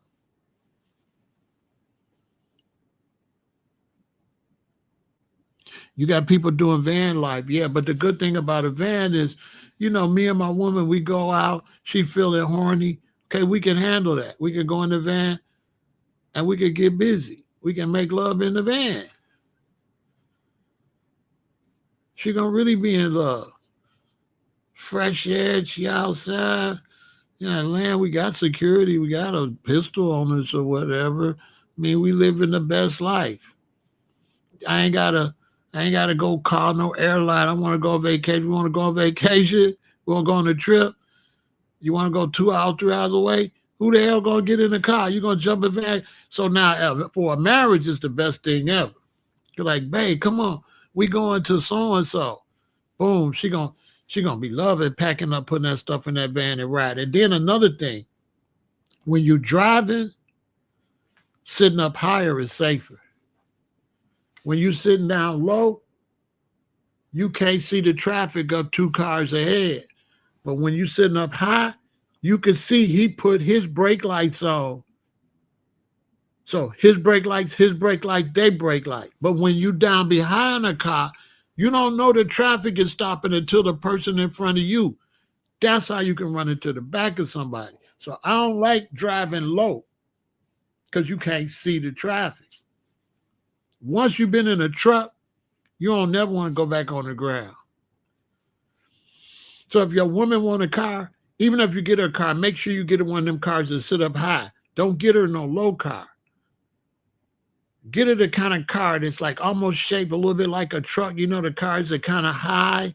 Make sure she can see the brake lights in front of the car she behind. Driving behind a car like this is the worst. It really is. Once you drive over people and then you get a little car behind people, you hate it. Once you can see the traffic and then you get something that's down behind the car in front of you, it's the worst. Because you can only go by the brake lights in front of you, which sometimes is too late. But when you driving up here, you could see them stopping already. So you're already slowing down.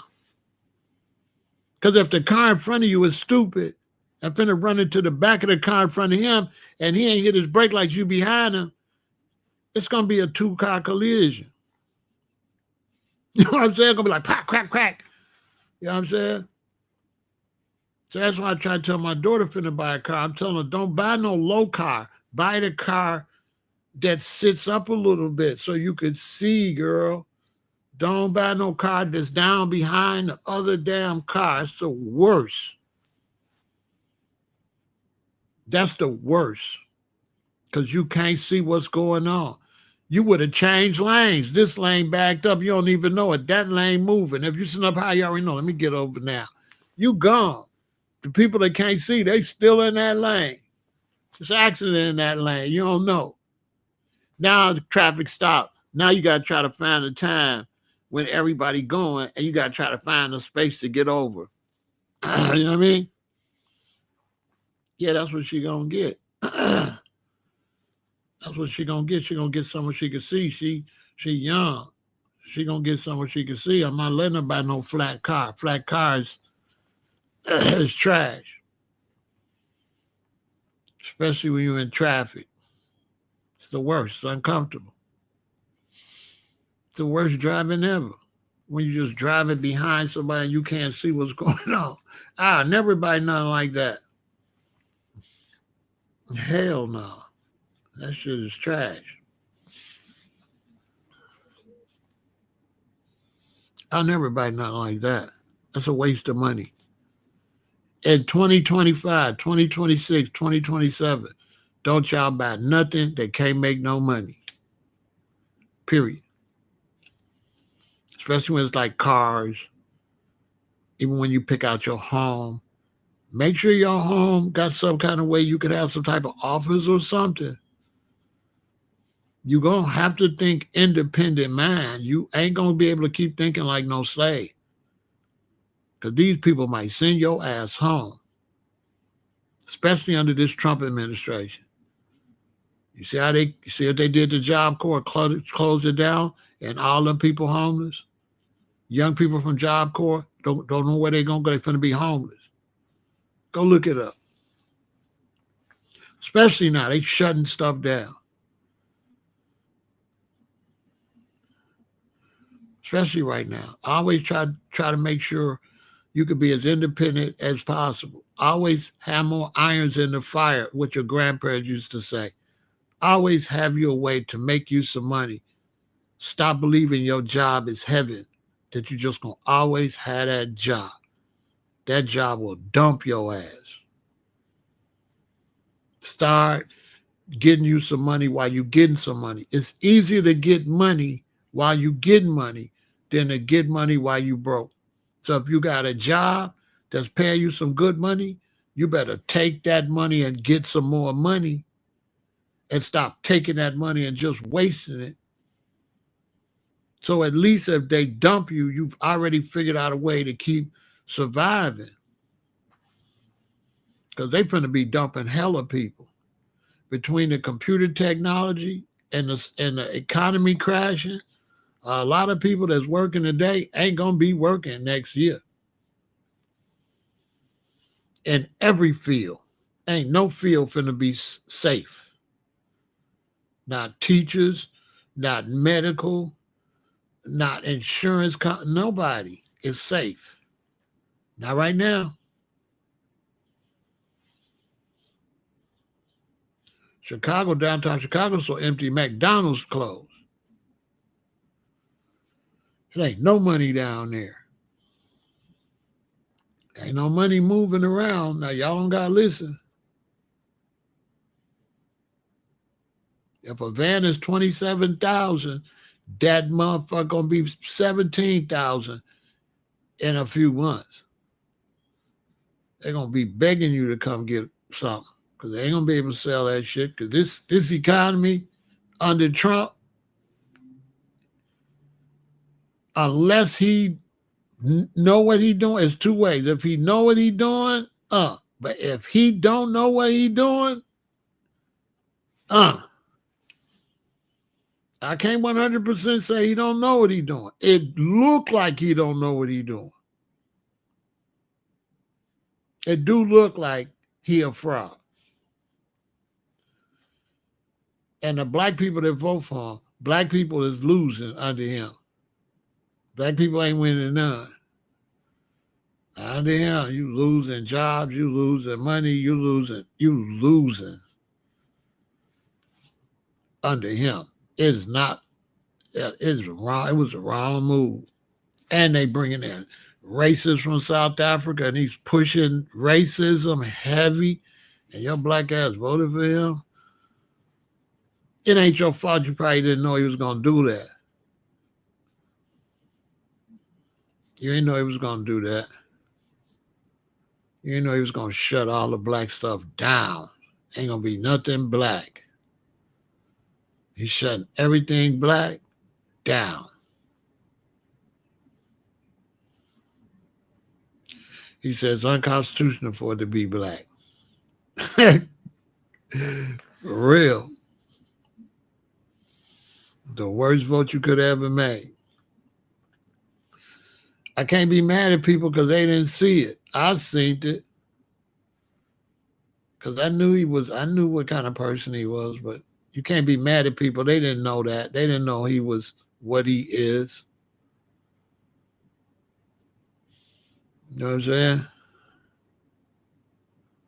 No, that man, if you know anything about that man and his daddy, and if you read his sister's books and listen to his sister, you would know. No, that man.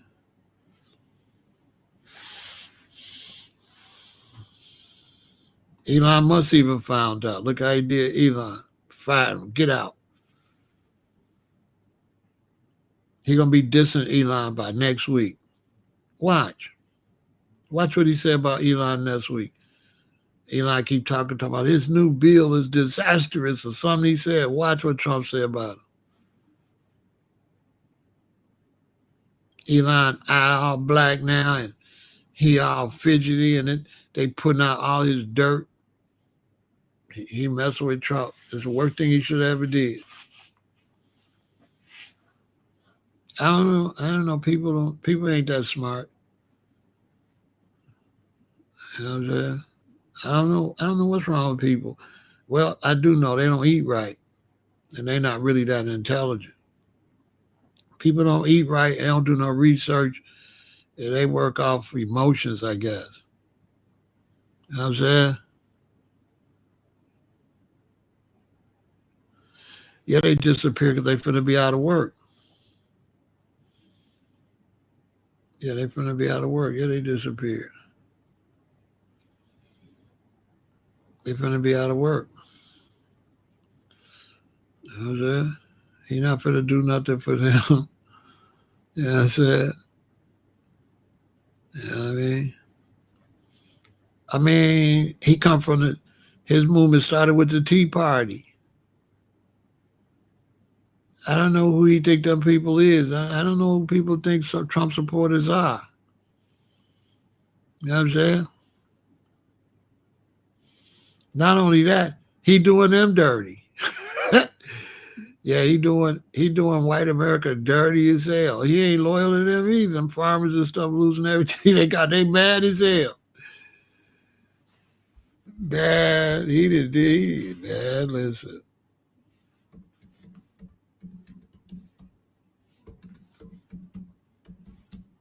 Man, he doing them dirty. Sure is. They disappointed. He on some crazy. That man crazy.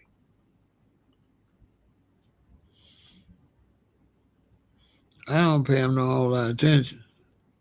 I already knew he was crazy. Anybody know can look at that man and see that man crazy.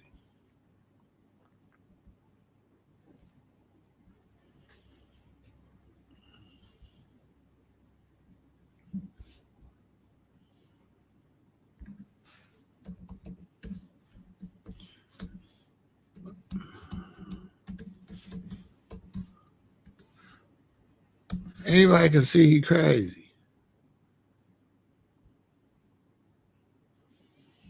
Unless you just don't want to see it.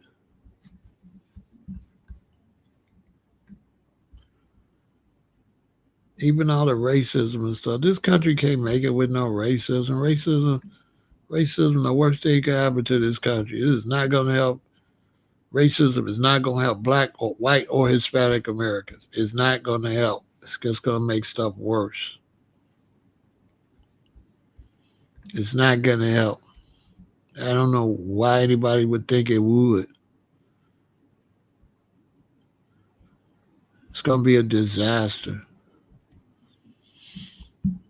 You can't do all that crazy stuff and think something going to come out of it good.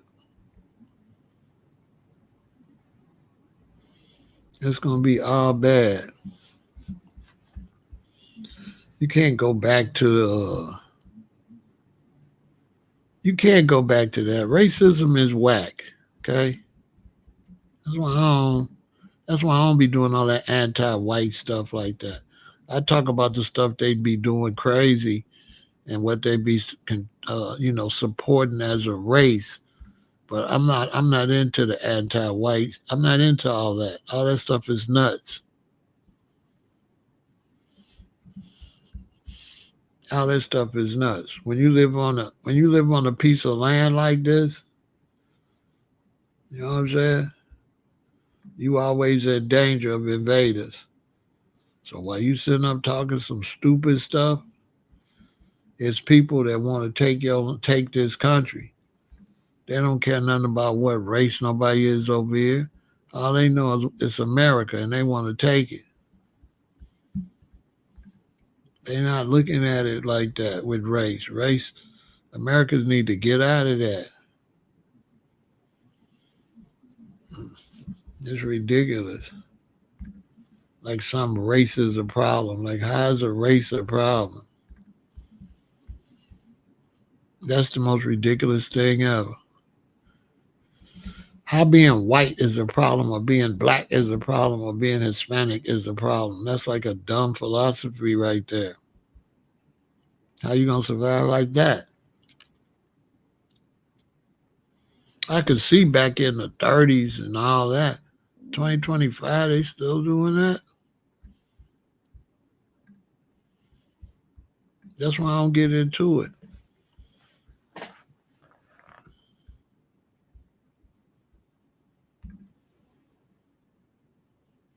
Yeah, that's why I don't.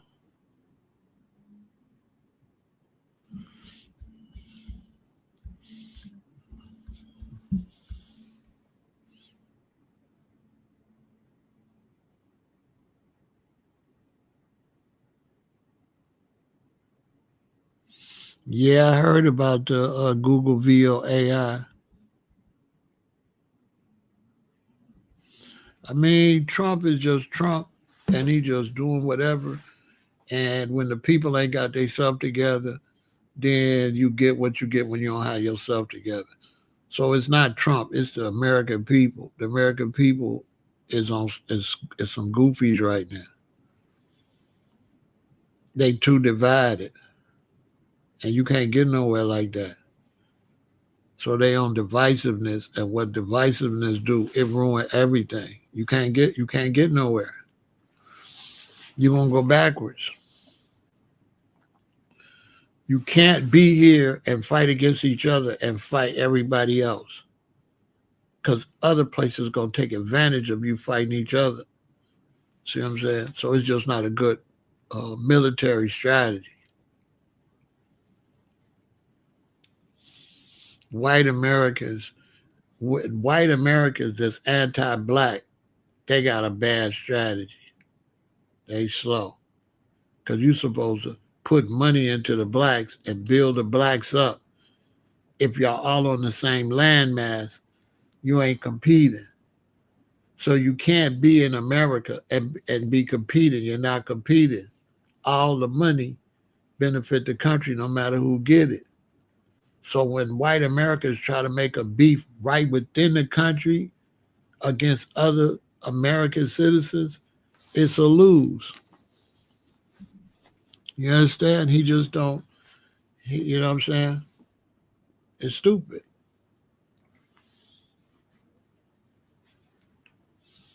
It's a stupid philosophy.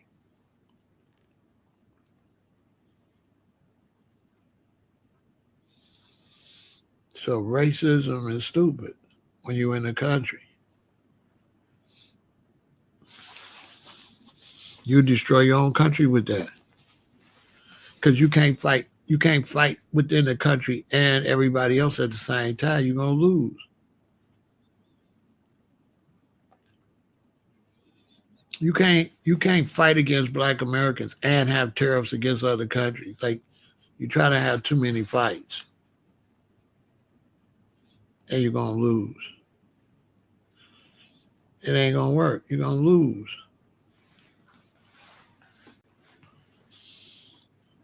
One of the dumbest thing America do is don't support black America. That just show you that hate a lot of times make you stupid. You know what I'm saying? Hate make you stupid sometimes. You don't be thinking, you ain't thinking clearly. Basically, racism is whack. Like that's old, like some old ass Flintstone stuff. You still try to keep that old shit alive. It didn't work then. What make you think that's not gonna work?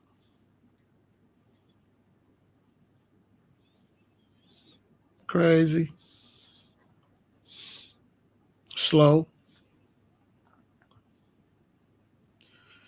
passing down like old philosophies, old stupid philosophy. You know what I'm saying? I don't even be paying that stuff no attention because it's gonna fail. I don't be paying racism no lot of attention no more. It's corny. It's just corny. You know what I'm saying? To just be hating on black people like that, that's corny. Absolutely corny. Yeah, that's a recipe for disaster. It's just corny.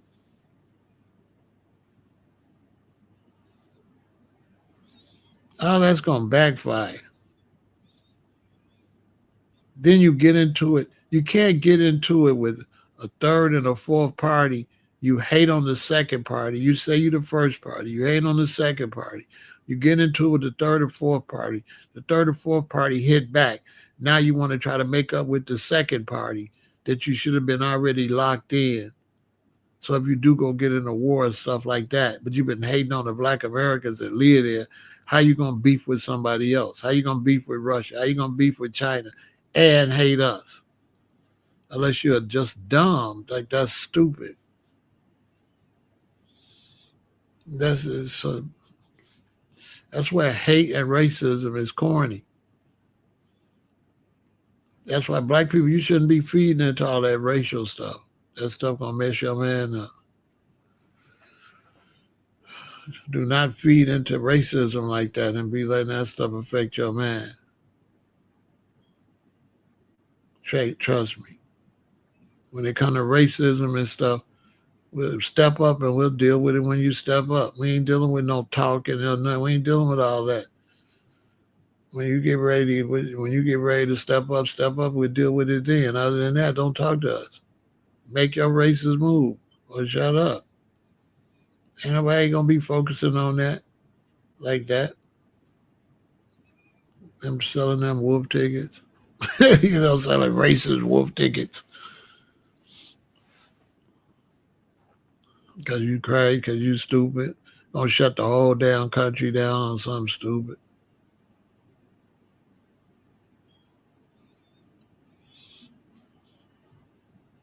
Listening to Trump, get your whole country messed up. Crazy. Hating on black people is stupid anyway. That's crazy. How you gonna bring? How white people gonna bring black people here, or black people here? You gonna come here where they at and hate on people that's here, just like you here? What kind of philosophy is that? That you hate people that's a different color. That's crazy. That's crazy, crazy. And you making up all kind of information to push the fact you don't like somebody because they is a different color.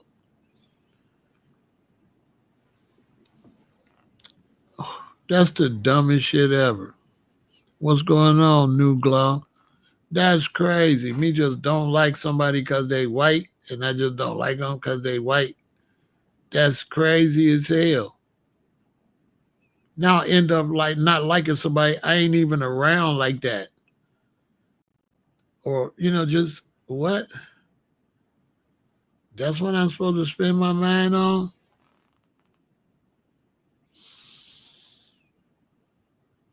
I can't deal with racism and all that. That's clown stuff. When a tornado come, you think it's gonna care what color your ass is? It's gonna tear your shit up. Gonna tear everybody's shit up. That's when everybody gonna realize, oh, we are all one. Yeah, stupid. What you need are tornadoes and hurricanes to show you. You know what I'm saying? The hurricanes ain't don't care nothing about that. Droughts don't care nothing about that. Storms, like in the real world, come on, man. Ain't no tornado gonna be like, oh, I'm gonna go to all the black places. You know, we the only fools. People is stupid. Like the tornado gonna go, I'm just gonna go to the white places. Oh no, I'm not gonna go down this block. Black people live there. Or I'm not gonna go down this block. It ain't no black people. I only want to go down the black where the blacks is at. You know, that's crazy. A tornado only kill black people. You know, the tornado, it's a racist tornado. That's so crazy, man. I can't. I can't. I can't. It's a racist tornado. It's only gonna unalive the black people. We crazy.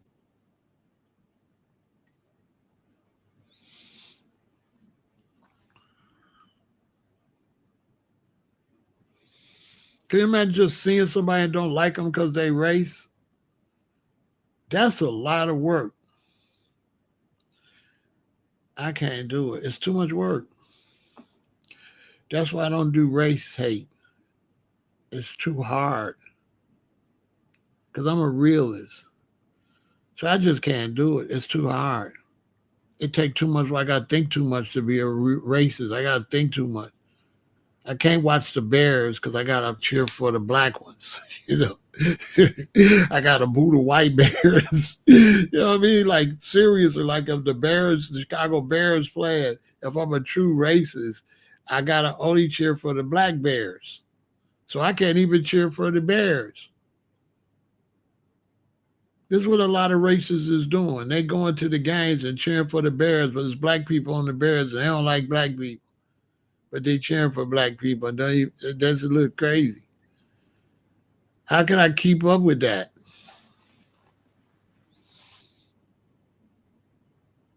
That's too much for me. I can't. I gotta drive around every white person. I gotta hate them. I be like, that's a white person. I hate them. And that one's white. I hate them. I can't do all that. That's too much work. I can't keep up with who is what. And what if I gotta do Arabs too? So if I gotta hate Arabs and whites, that's a lot of work. I got to do a lot of paying a lot of attention. Don't oh, there go Arab right there. I hate him. You know, it's like I just want to drive down the street and go. I can't be paying attention to what race your ass is. Y'all miss me with that stupid shit. I can't. Racism is like the dumbest shit ever.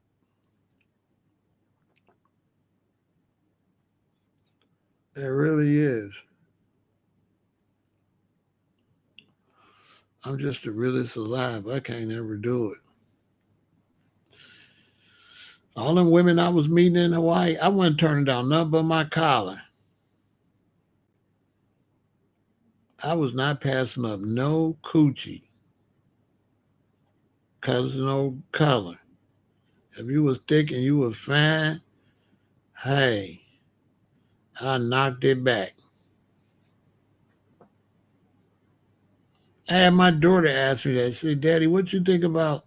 She just asked me that last week. Dad, what you think about interracial relations? I said, girl, your daddy done fucked the whole world. I told myself like that. He fucked the whole world. In his hands, he fucked the whole world. I told her, I said, Dad, listen, your daddy don't do none of that. Not your daddy. Uh-uh. I don't do that. I don't got time for stupid shit. If I got a business what I just want to sell, you know what? I'm just selling to like just a certain race. That ain't no money. Why I don't got no racist light bill?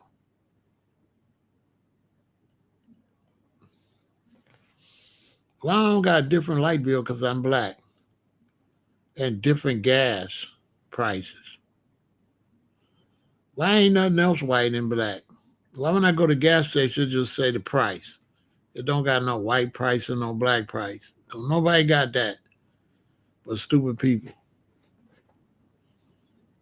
Because if the black gas was cheaper, I need the black gas. I need the black gas price.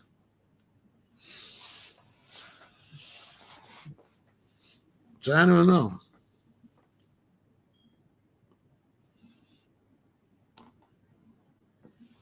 I haven't been paying Trump a lot of attention because I'm not anti-Trump because I don't know what he's gonna do. I just can't be spending a lot of energy with politics being anti-pro, whatever. You know what I'm saying? I think he's an idiot and don't know what he's doing, but I have to wait and see. I think the problem with Trump is that Biden was 9,000 years old and Trump was 8,090 years old. And we forgot that he was old too. Because Biden was so old, we forgot that Trump is too old. So we got rid of one old geezer and forgot the other one is an old geezer too. So now we stuck with another one. He too old too. He washed. He could just act better. I don't know why they keep these with that's two 80-year-old men that don't know what the hell they doing. He's still 80. He might as well be 80. What is he, 79 and 3/4? Him or Biden didn't know what they was doing. We need some young people in there. Somebody like 30. We need a 30-year-old president. Some young white dude, a young black dude, a young white woman, a young black woman or Asian. We need a young president. You know, so somebody gonna come with some fresh new ideas.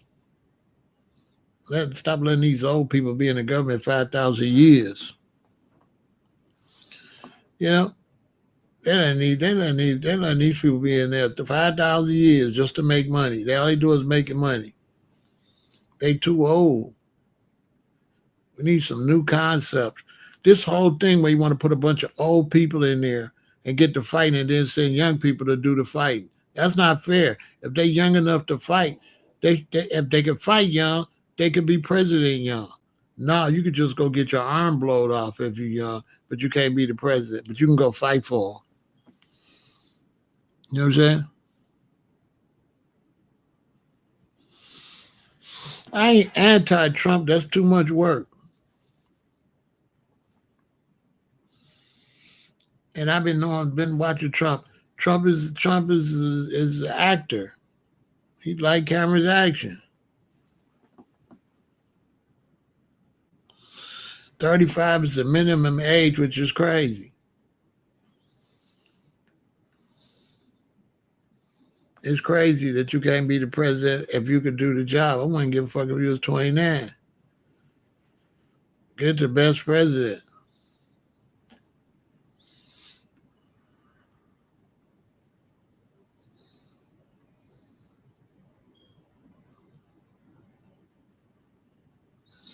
Stop getting these dudes as old as dirt and ain't got no new ideas.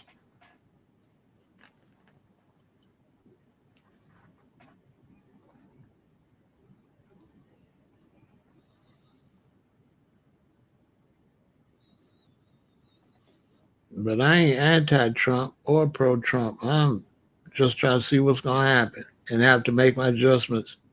If he mess everything up, I gotta figure out what we're gonna have to figure out what we're gonna do.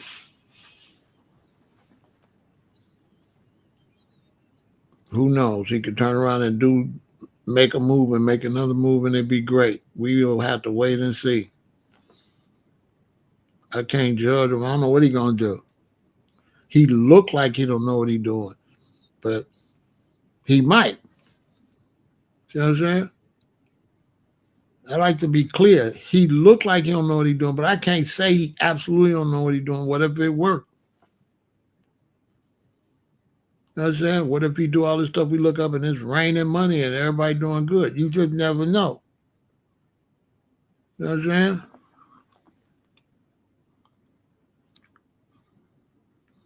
What app or company do I use to buy stock?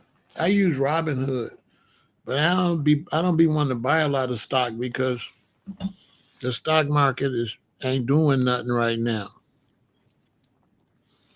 The stock market is funny acting, been funny acting for the last 6, 7 years. I don't know if anybody's been paying attention, but the stock market been taking people's money and just freezing.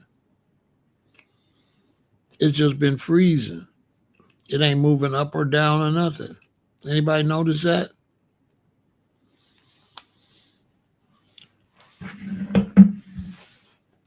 The stock market ain't doing nothing.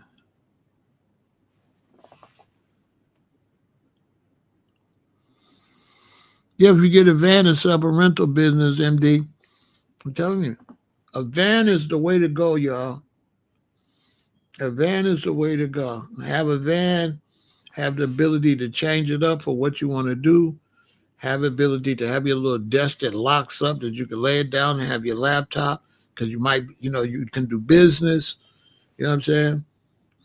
Have your plugs in there for your electricity, your cords where you can plug in somewhere. Yeah, sincere is funny acting. I'm not investing in nothing. No, right now, I ain't got no money to be gambling when this whole thing could crash. I ain't buying nothing. Let me keep my money and see what y'all gonna do. Because money ain't coming in. I don't know if nobody's seen that. Money going out, but it ain't coming in. Unless I'm the only one. Money going out, money ain't coming in. Some people got money coming in, but they don't represent the country.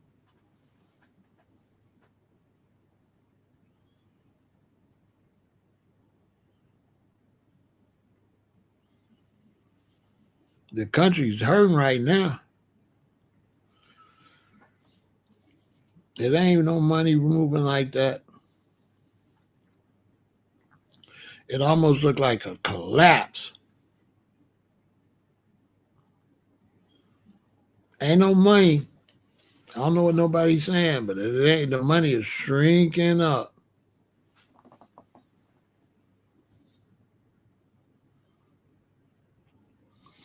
A box truck and all that stuff is good, but if you got investment money, don't pull the trigger. If you do have investment money right now, I wouldn't pull the trigger. I would watch at least to August or sometime July. I'd have to watch because right now, I mean, don't nobody know what's going on. Even the financial experts is guessing to my well, things could change in the middle of June and they not talking nothing solid. I don't think nobody know where the economy going. I think the tariffs, don't nobody know where that's going. Nobody knows where it's going. Elon is all confused. Trump is all confused. I don't think nobody know where it's going. I don't think nobody knows where this economy is going. I can tell you this. Ain't no money coming into it with all these stores and stuff closing. How the economy gonna be good when Walgreens is closing everywhere, McDonald's are closing everywhere, Burger King's is closing everywhere, Burlington Coat Factories, all these stores are closing like in record numbers. It's just empty stores. Malls is all done. It's not a mall hardly nowhere. There's only a couple places where people got money. They still spending like Arizona, places like that. Other than that, luxury clothes sales down. Louis Vuitton down. Gucci down. All the car dealers down. They ain't selling no cars. Downtown Chicago, they just closed the McDonald's. They said, I can't do it no more. Listen, we got a big old building called Water Tower. And the Water Tower is right downtown, prime area downtown across from the old Chicago Water Tower from the Chicago fire. And it's got all these floors. And the building is empty. They had to bring all the stores down to the first 4 floors from way up. And now they got like a swap meet in there. Downtown Chicago.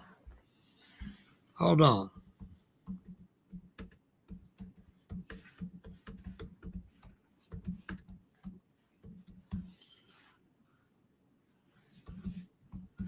Man, listen.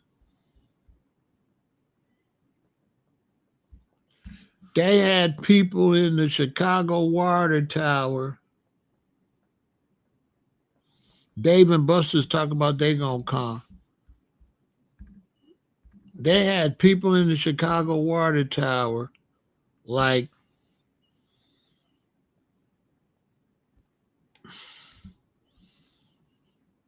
selling stuff. Seriously. They had like just regular people in there.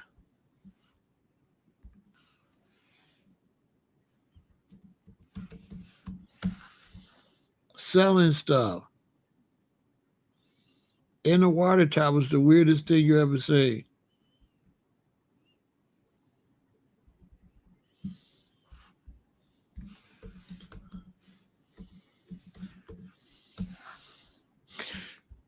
We went downtown down there to David Buster's. It was empty. It wasn't nobody in David, but I mean we went down there to the restaurant and it was empty. It was empty. It was so weird.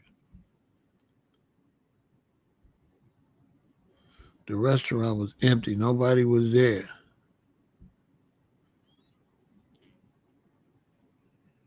Benihana. We went down there to Benihana. There was nobody in there. We couldn't get a table for a long time. It was the weirdest thing.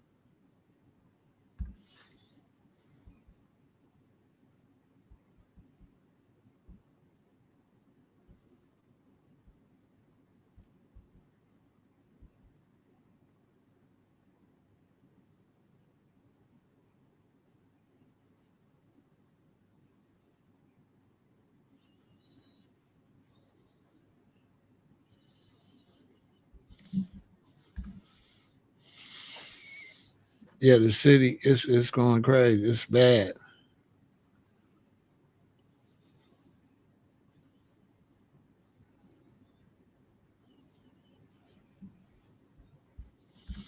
It's going crazy. It's bad. The economy is not doing well. Okay, look. See? These are the upper floors. It's empty. 10-story tall abandoned mall in Chicago.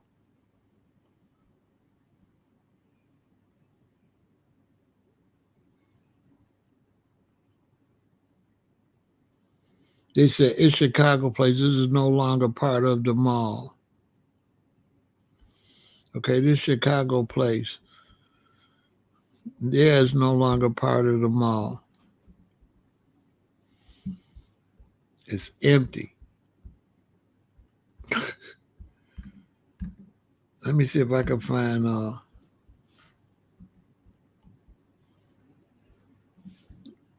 look. What's next for the Water Tower Place Mall faces uncertain future. It's empty.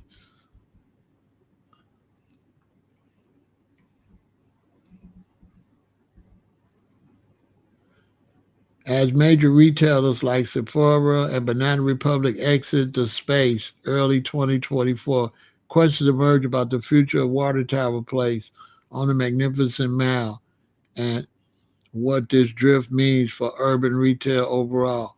The mall's deflation isn't just a business story, it's also about how the heart of downtown Chicago is changing. The mall has been a milestone since 1975, drawing locals and tourists to its high-end shops and its architecture. But the rise of the online shopping, downtown crime, and shoplifting has left its floors empty, with major retailers like Forever 21 and Akira exiting the past few years. Questions take shape about the mall's future and what is the downturn means for downtown Chicago, right? The old mall crowd on the right, the current ones on the left. Both were shot during the daytime shopping hours. Ain't nobody in there. Once a thriving retail space on the Mag Mile, Water Tower Place has seen a dramatic drop in foot traffic and store closures are accelerating. According to Stone Real Estate's 2023 annual Loop Retail Survey, the Loop retail vacancy rates hit 30.1%, marking the fourth consecutive year of growth. This is due in part to closures of major retailers like Walgreens, Old Navy, Journeys, and Vans, many of which had locations along Michigan Avenue and nearby. Furthermore, the Chicago Loop Alliance finds that pedestrian traffic in downtown Chicago has resumed pre-pandemic levels with more than 1.5 million pedestrian interactions on State Street in an average week. They just saying stuff. Ain't nobody down there. Man, they just talking. It's empty down there. Ain't nobody down there. Ain't nobody downtown.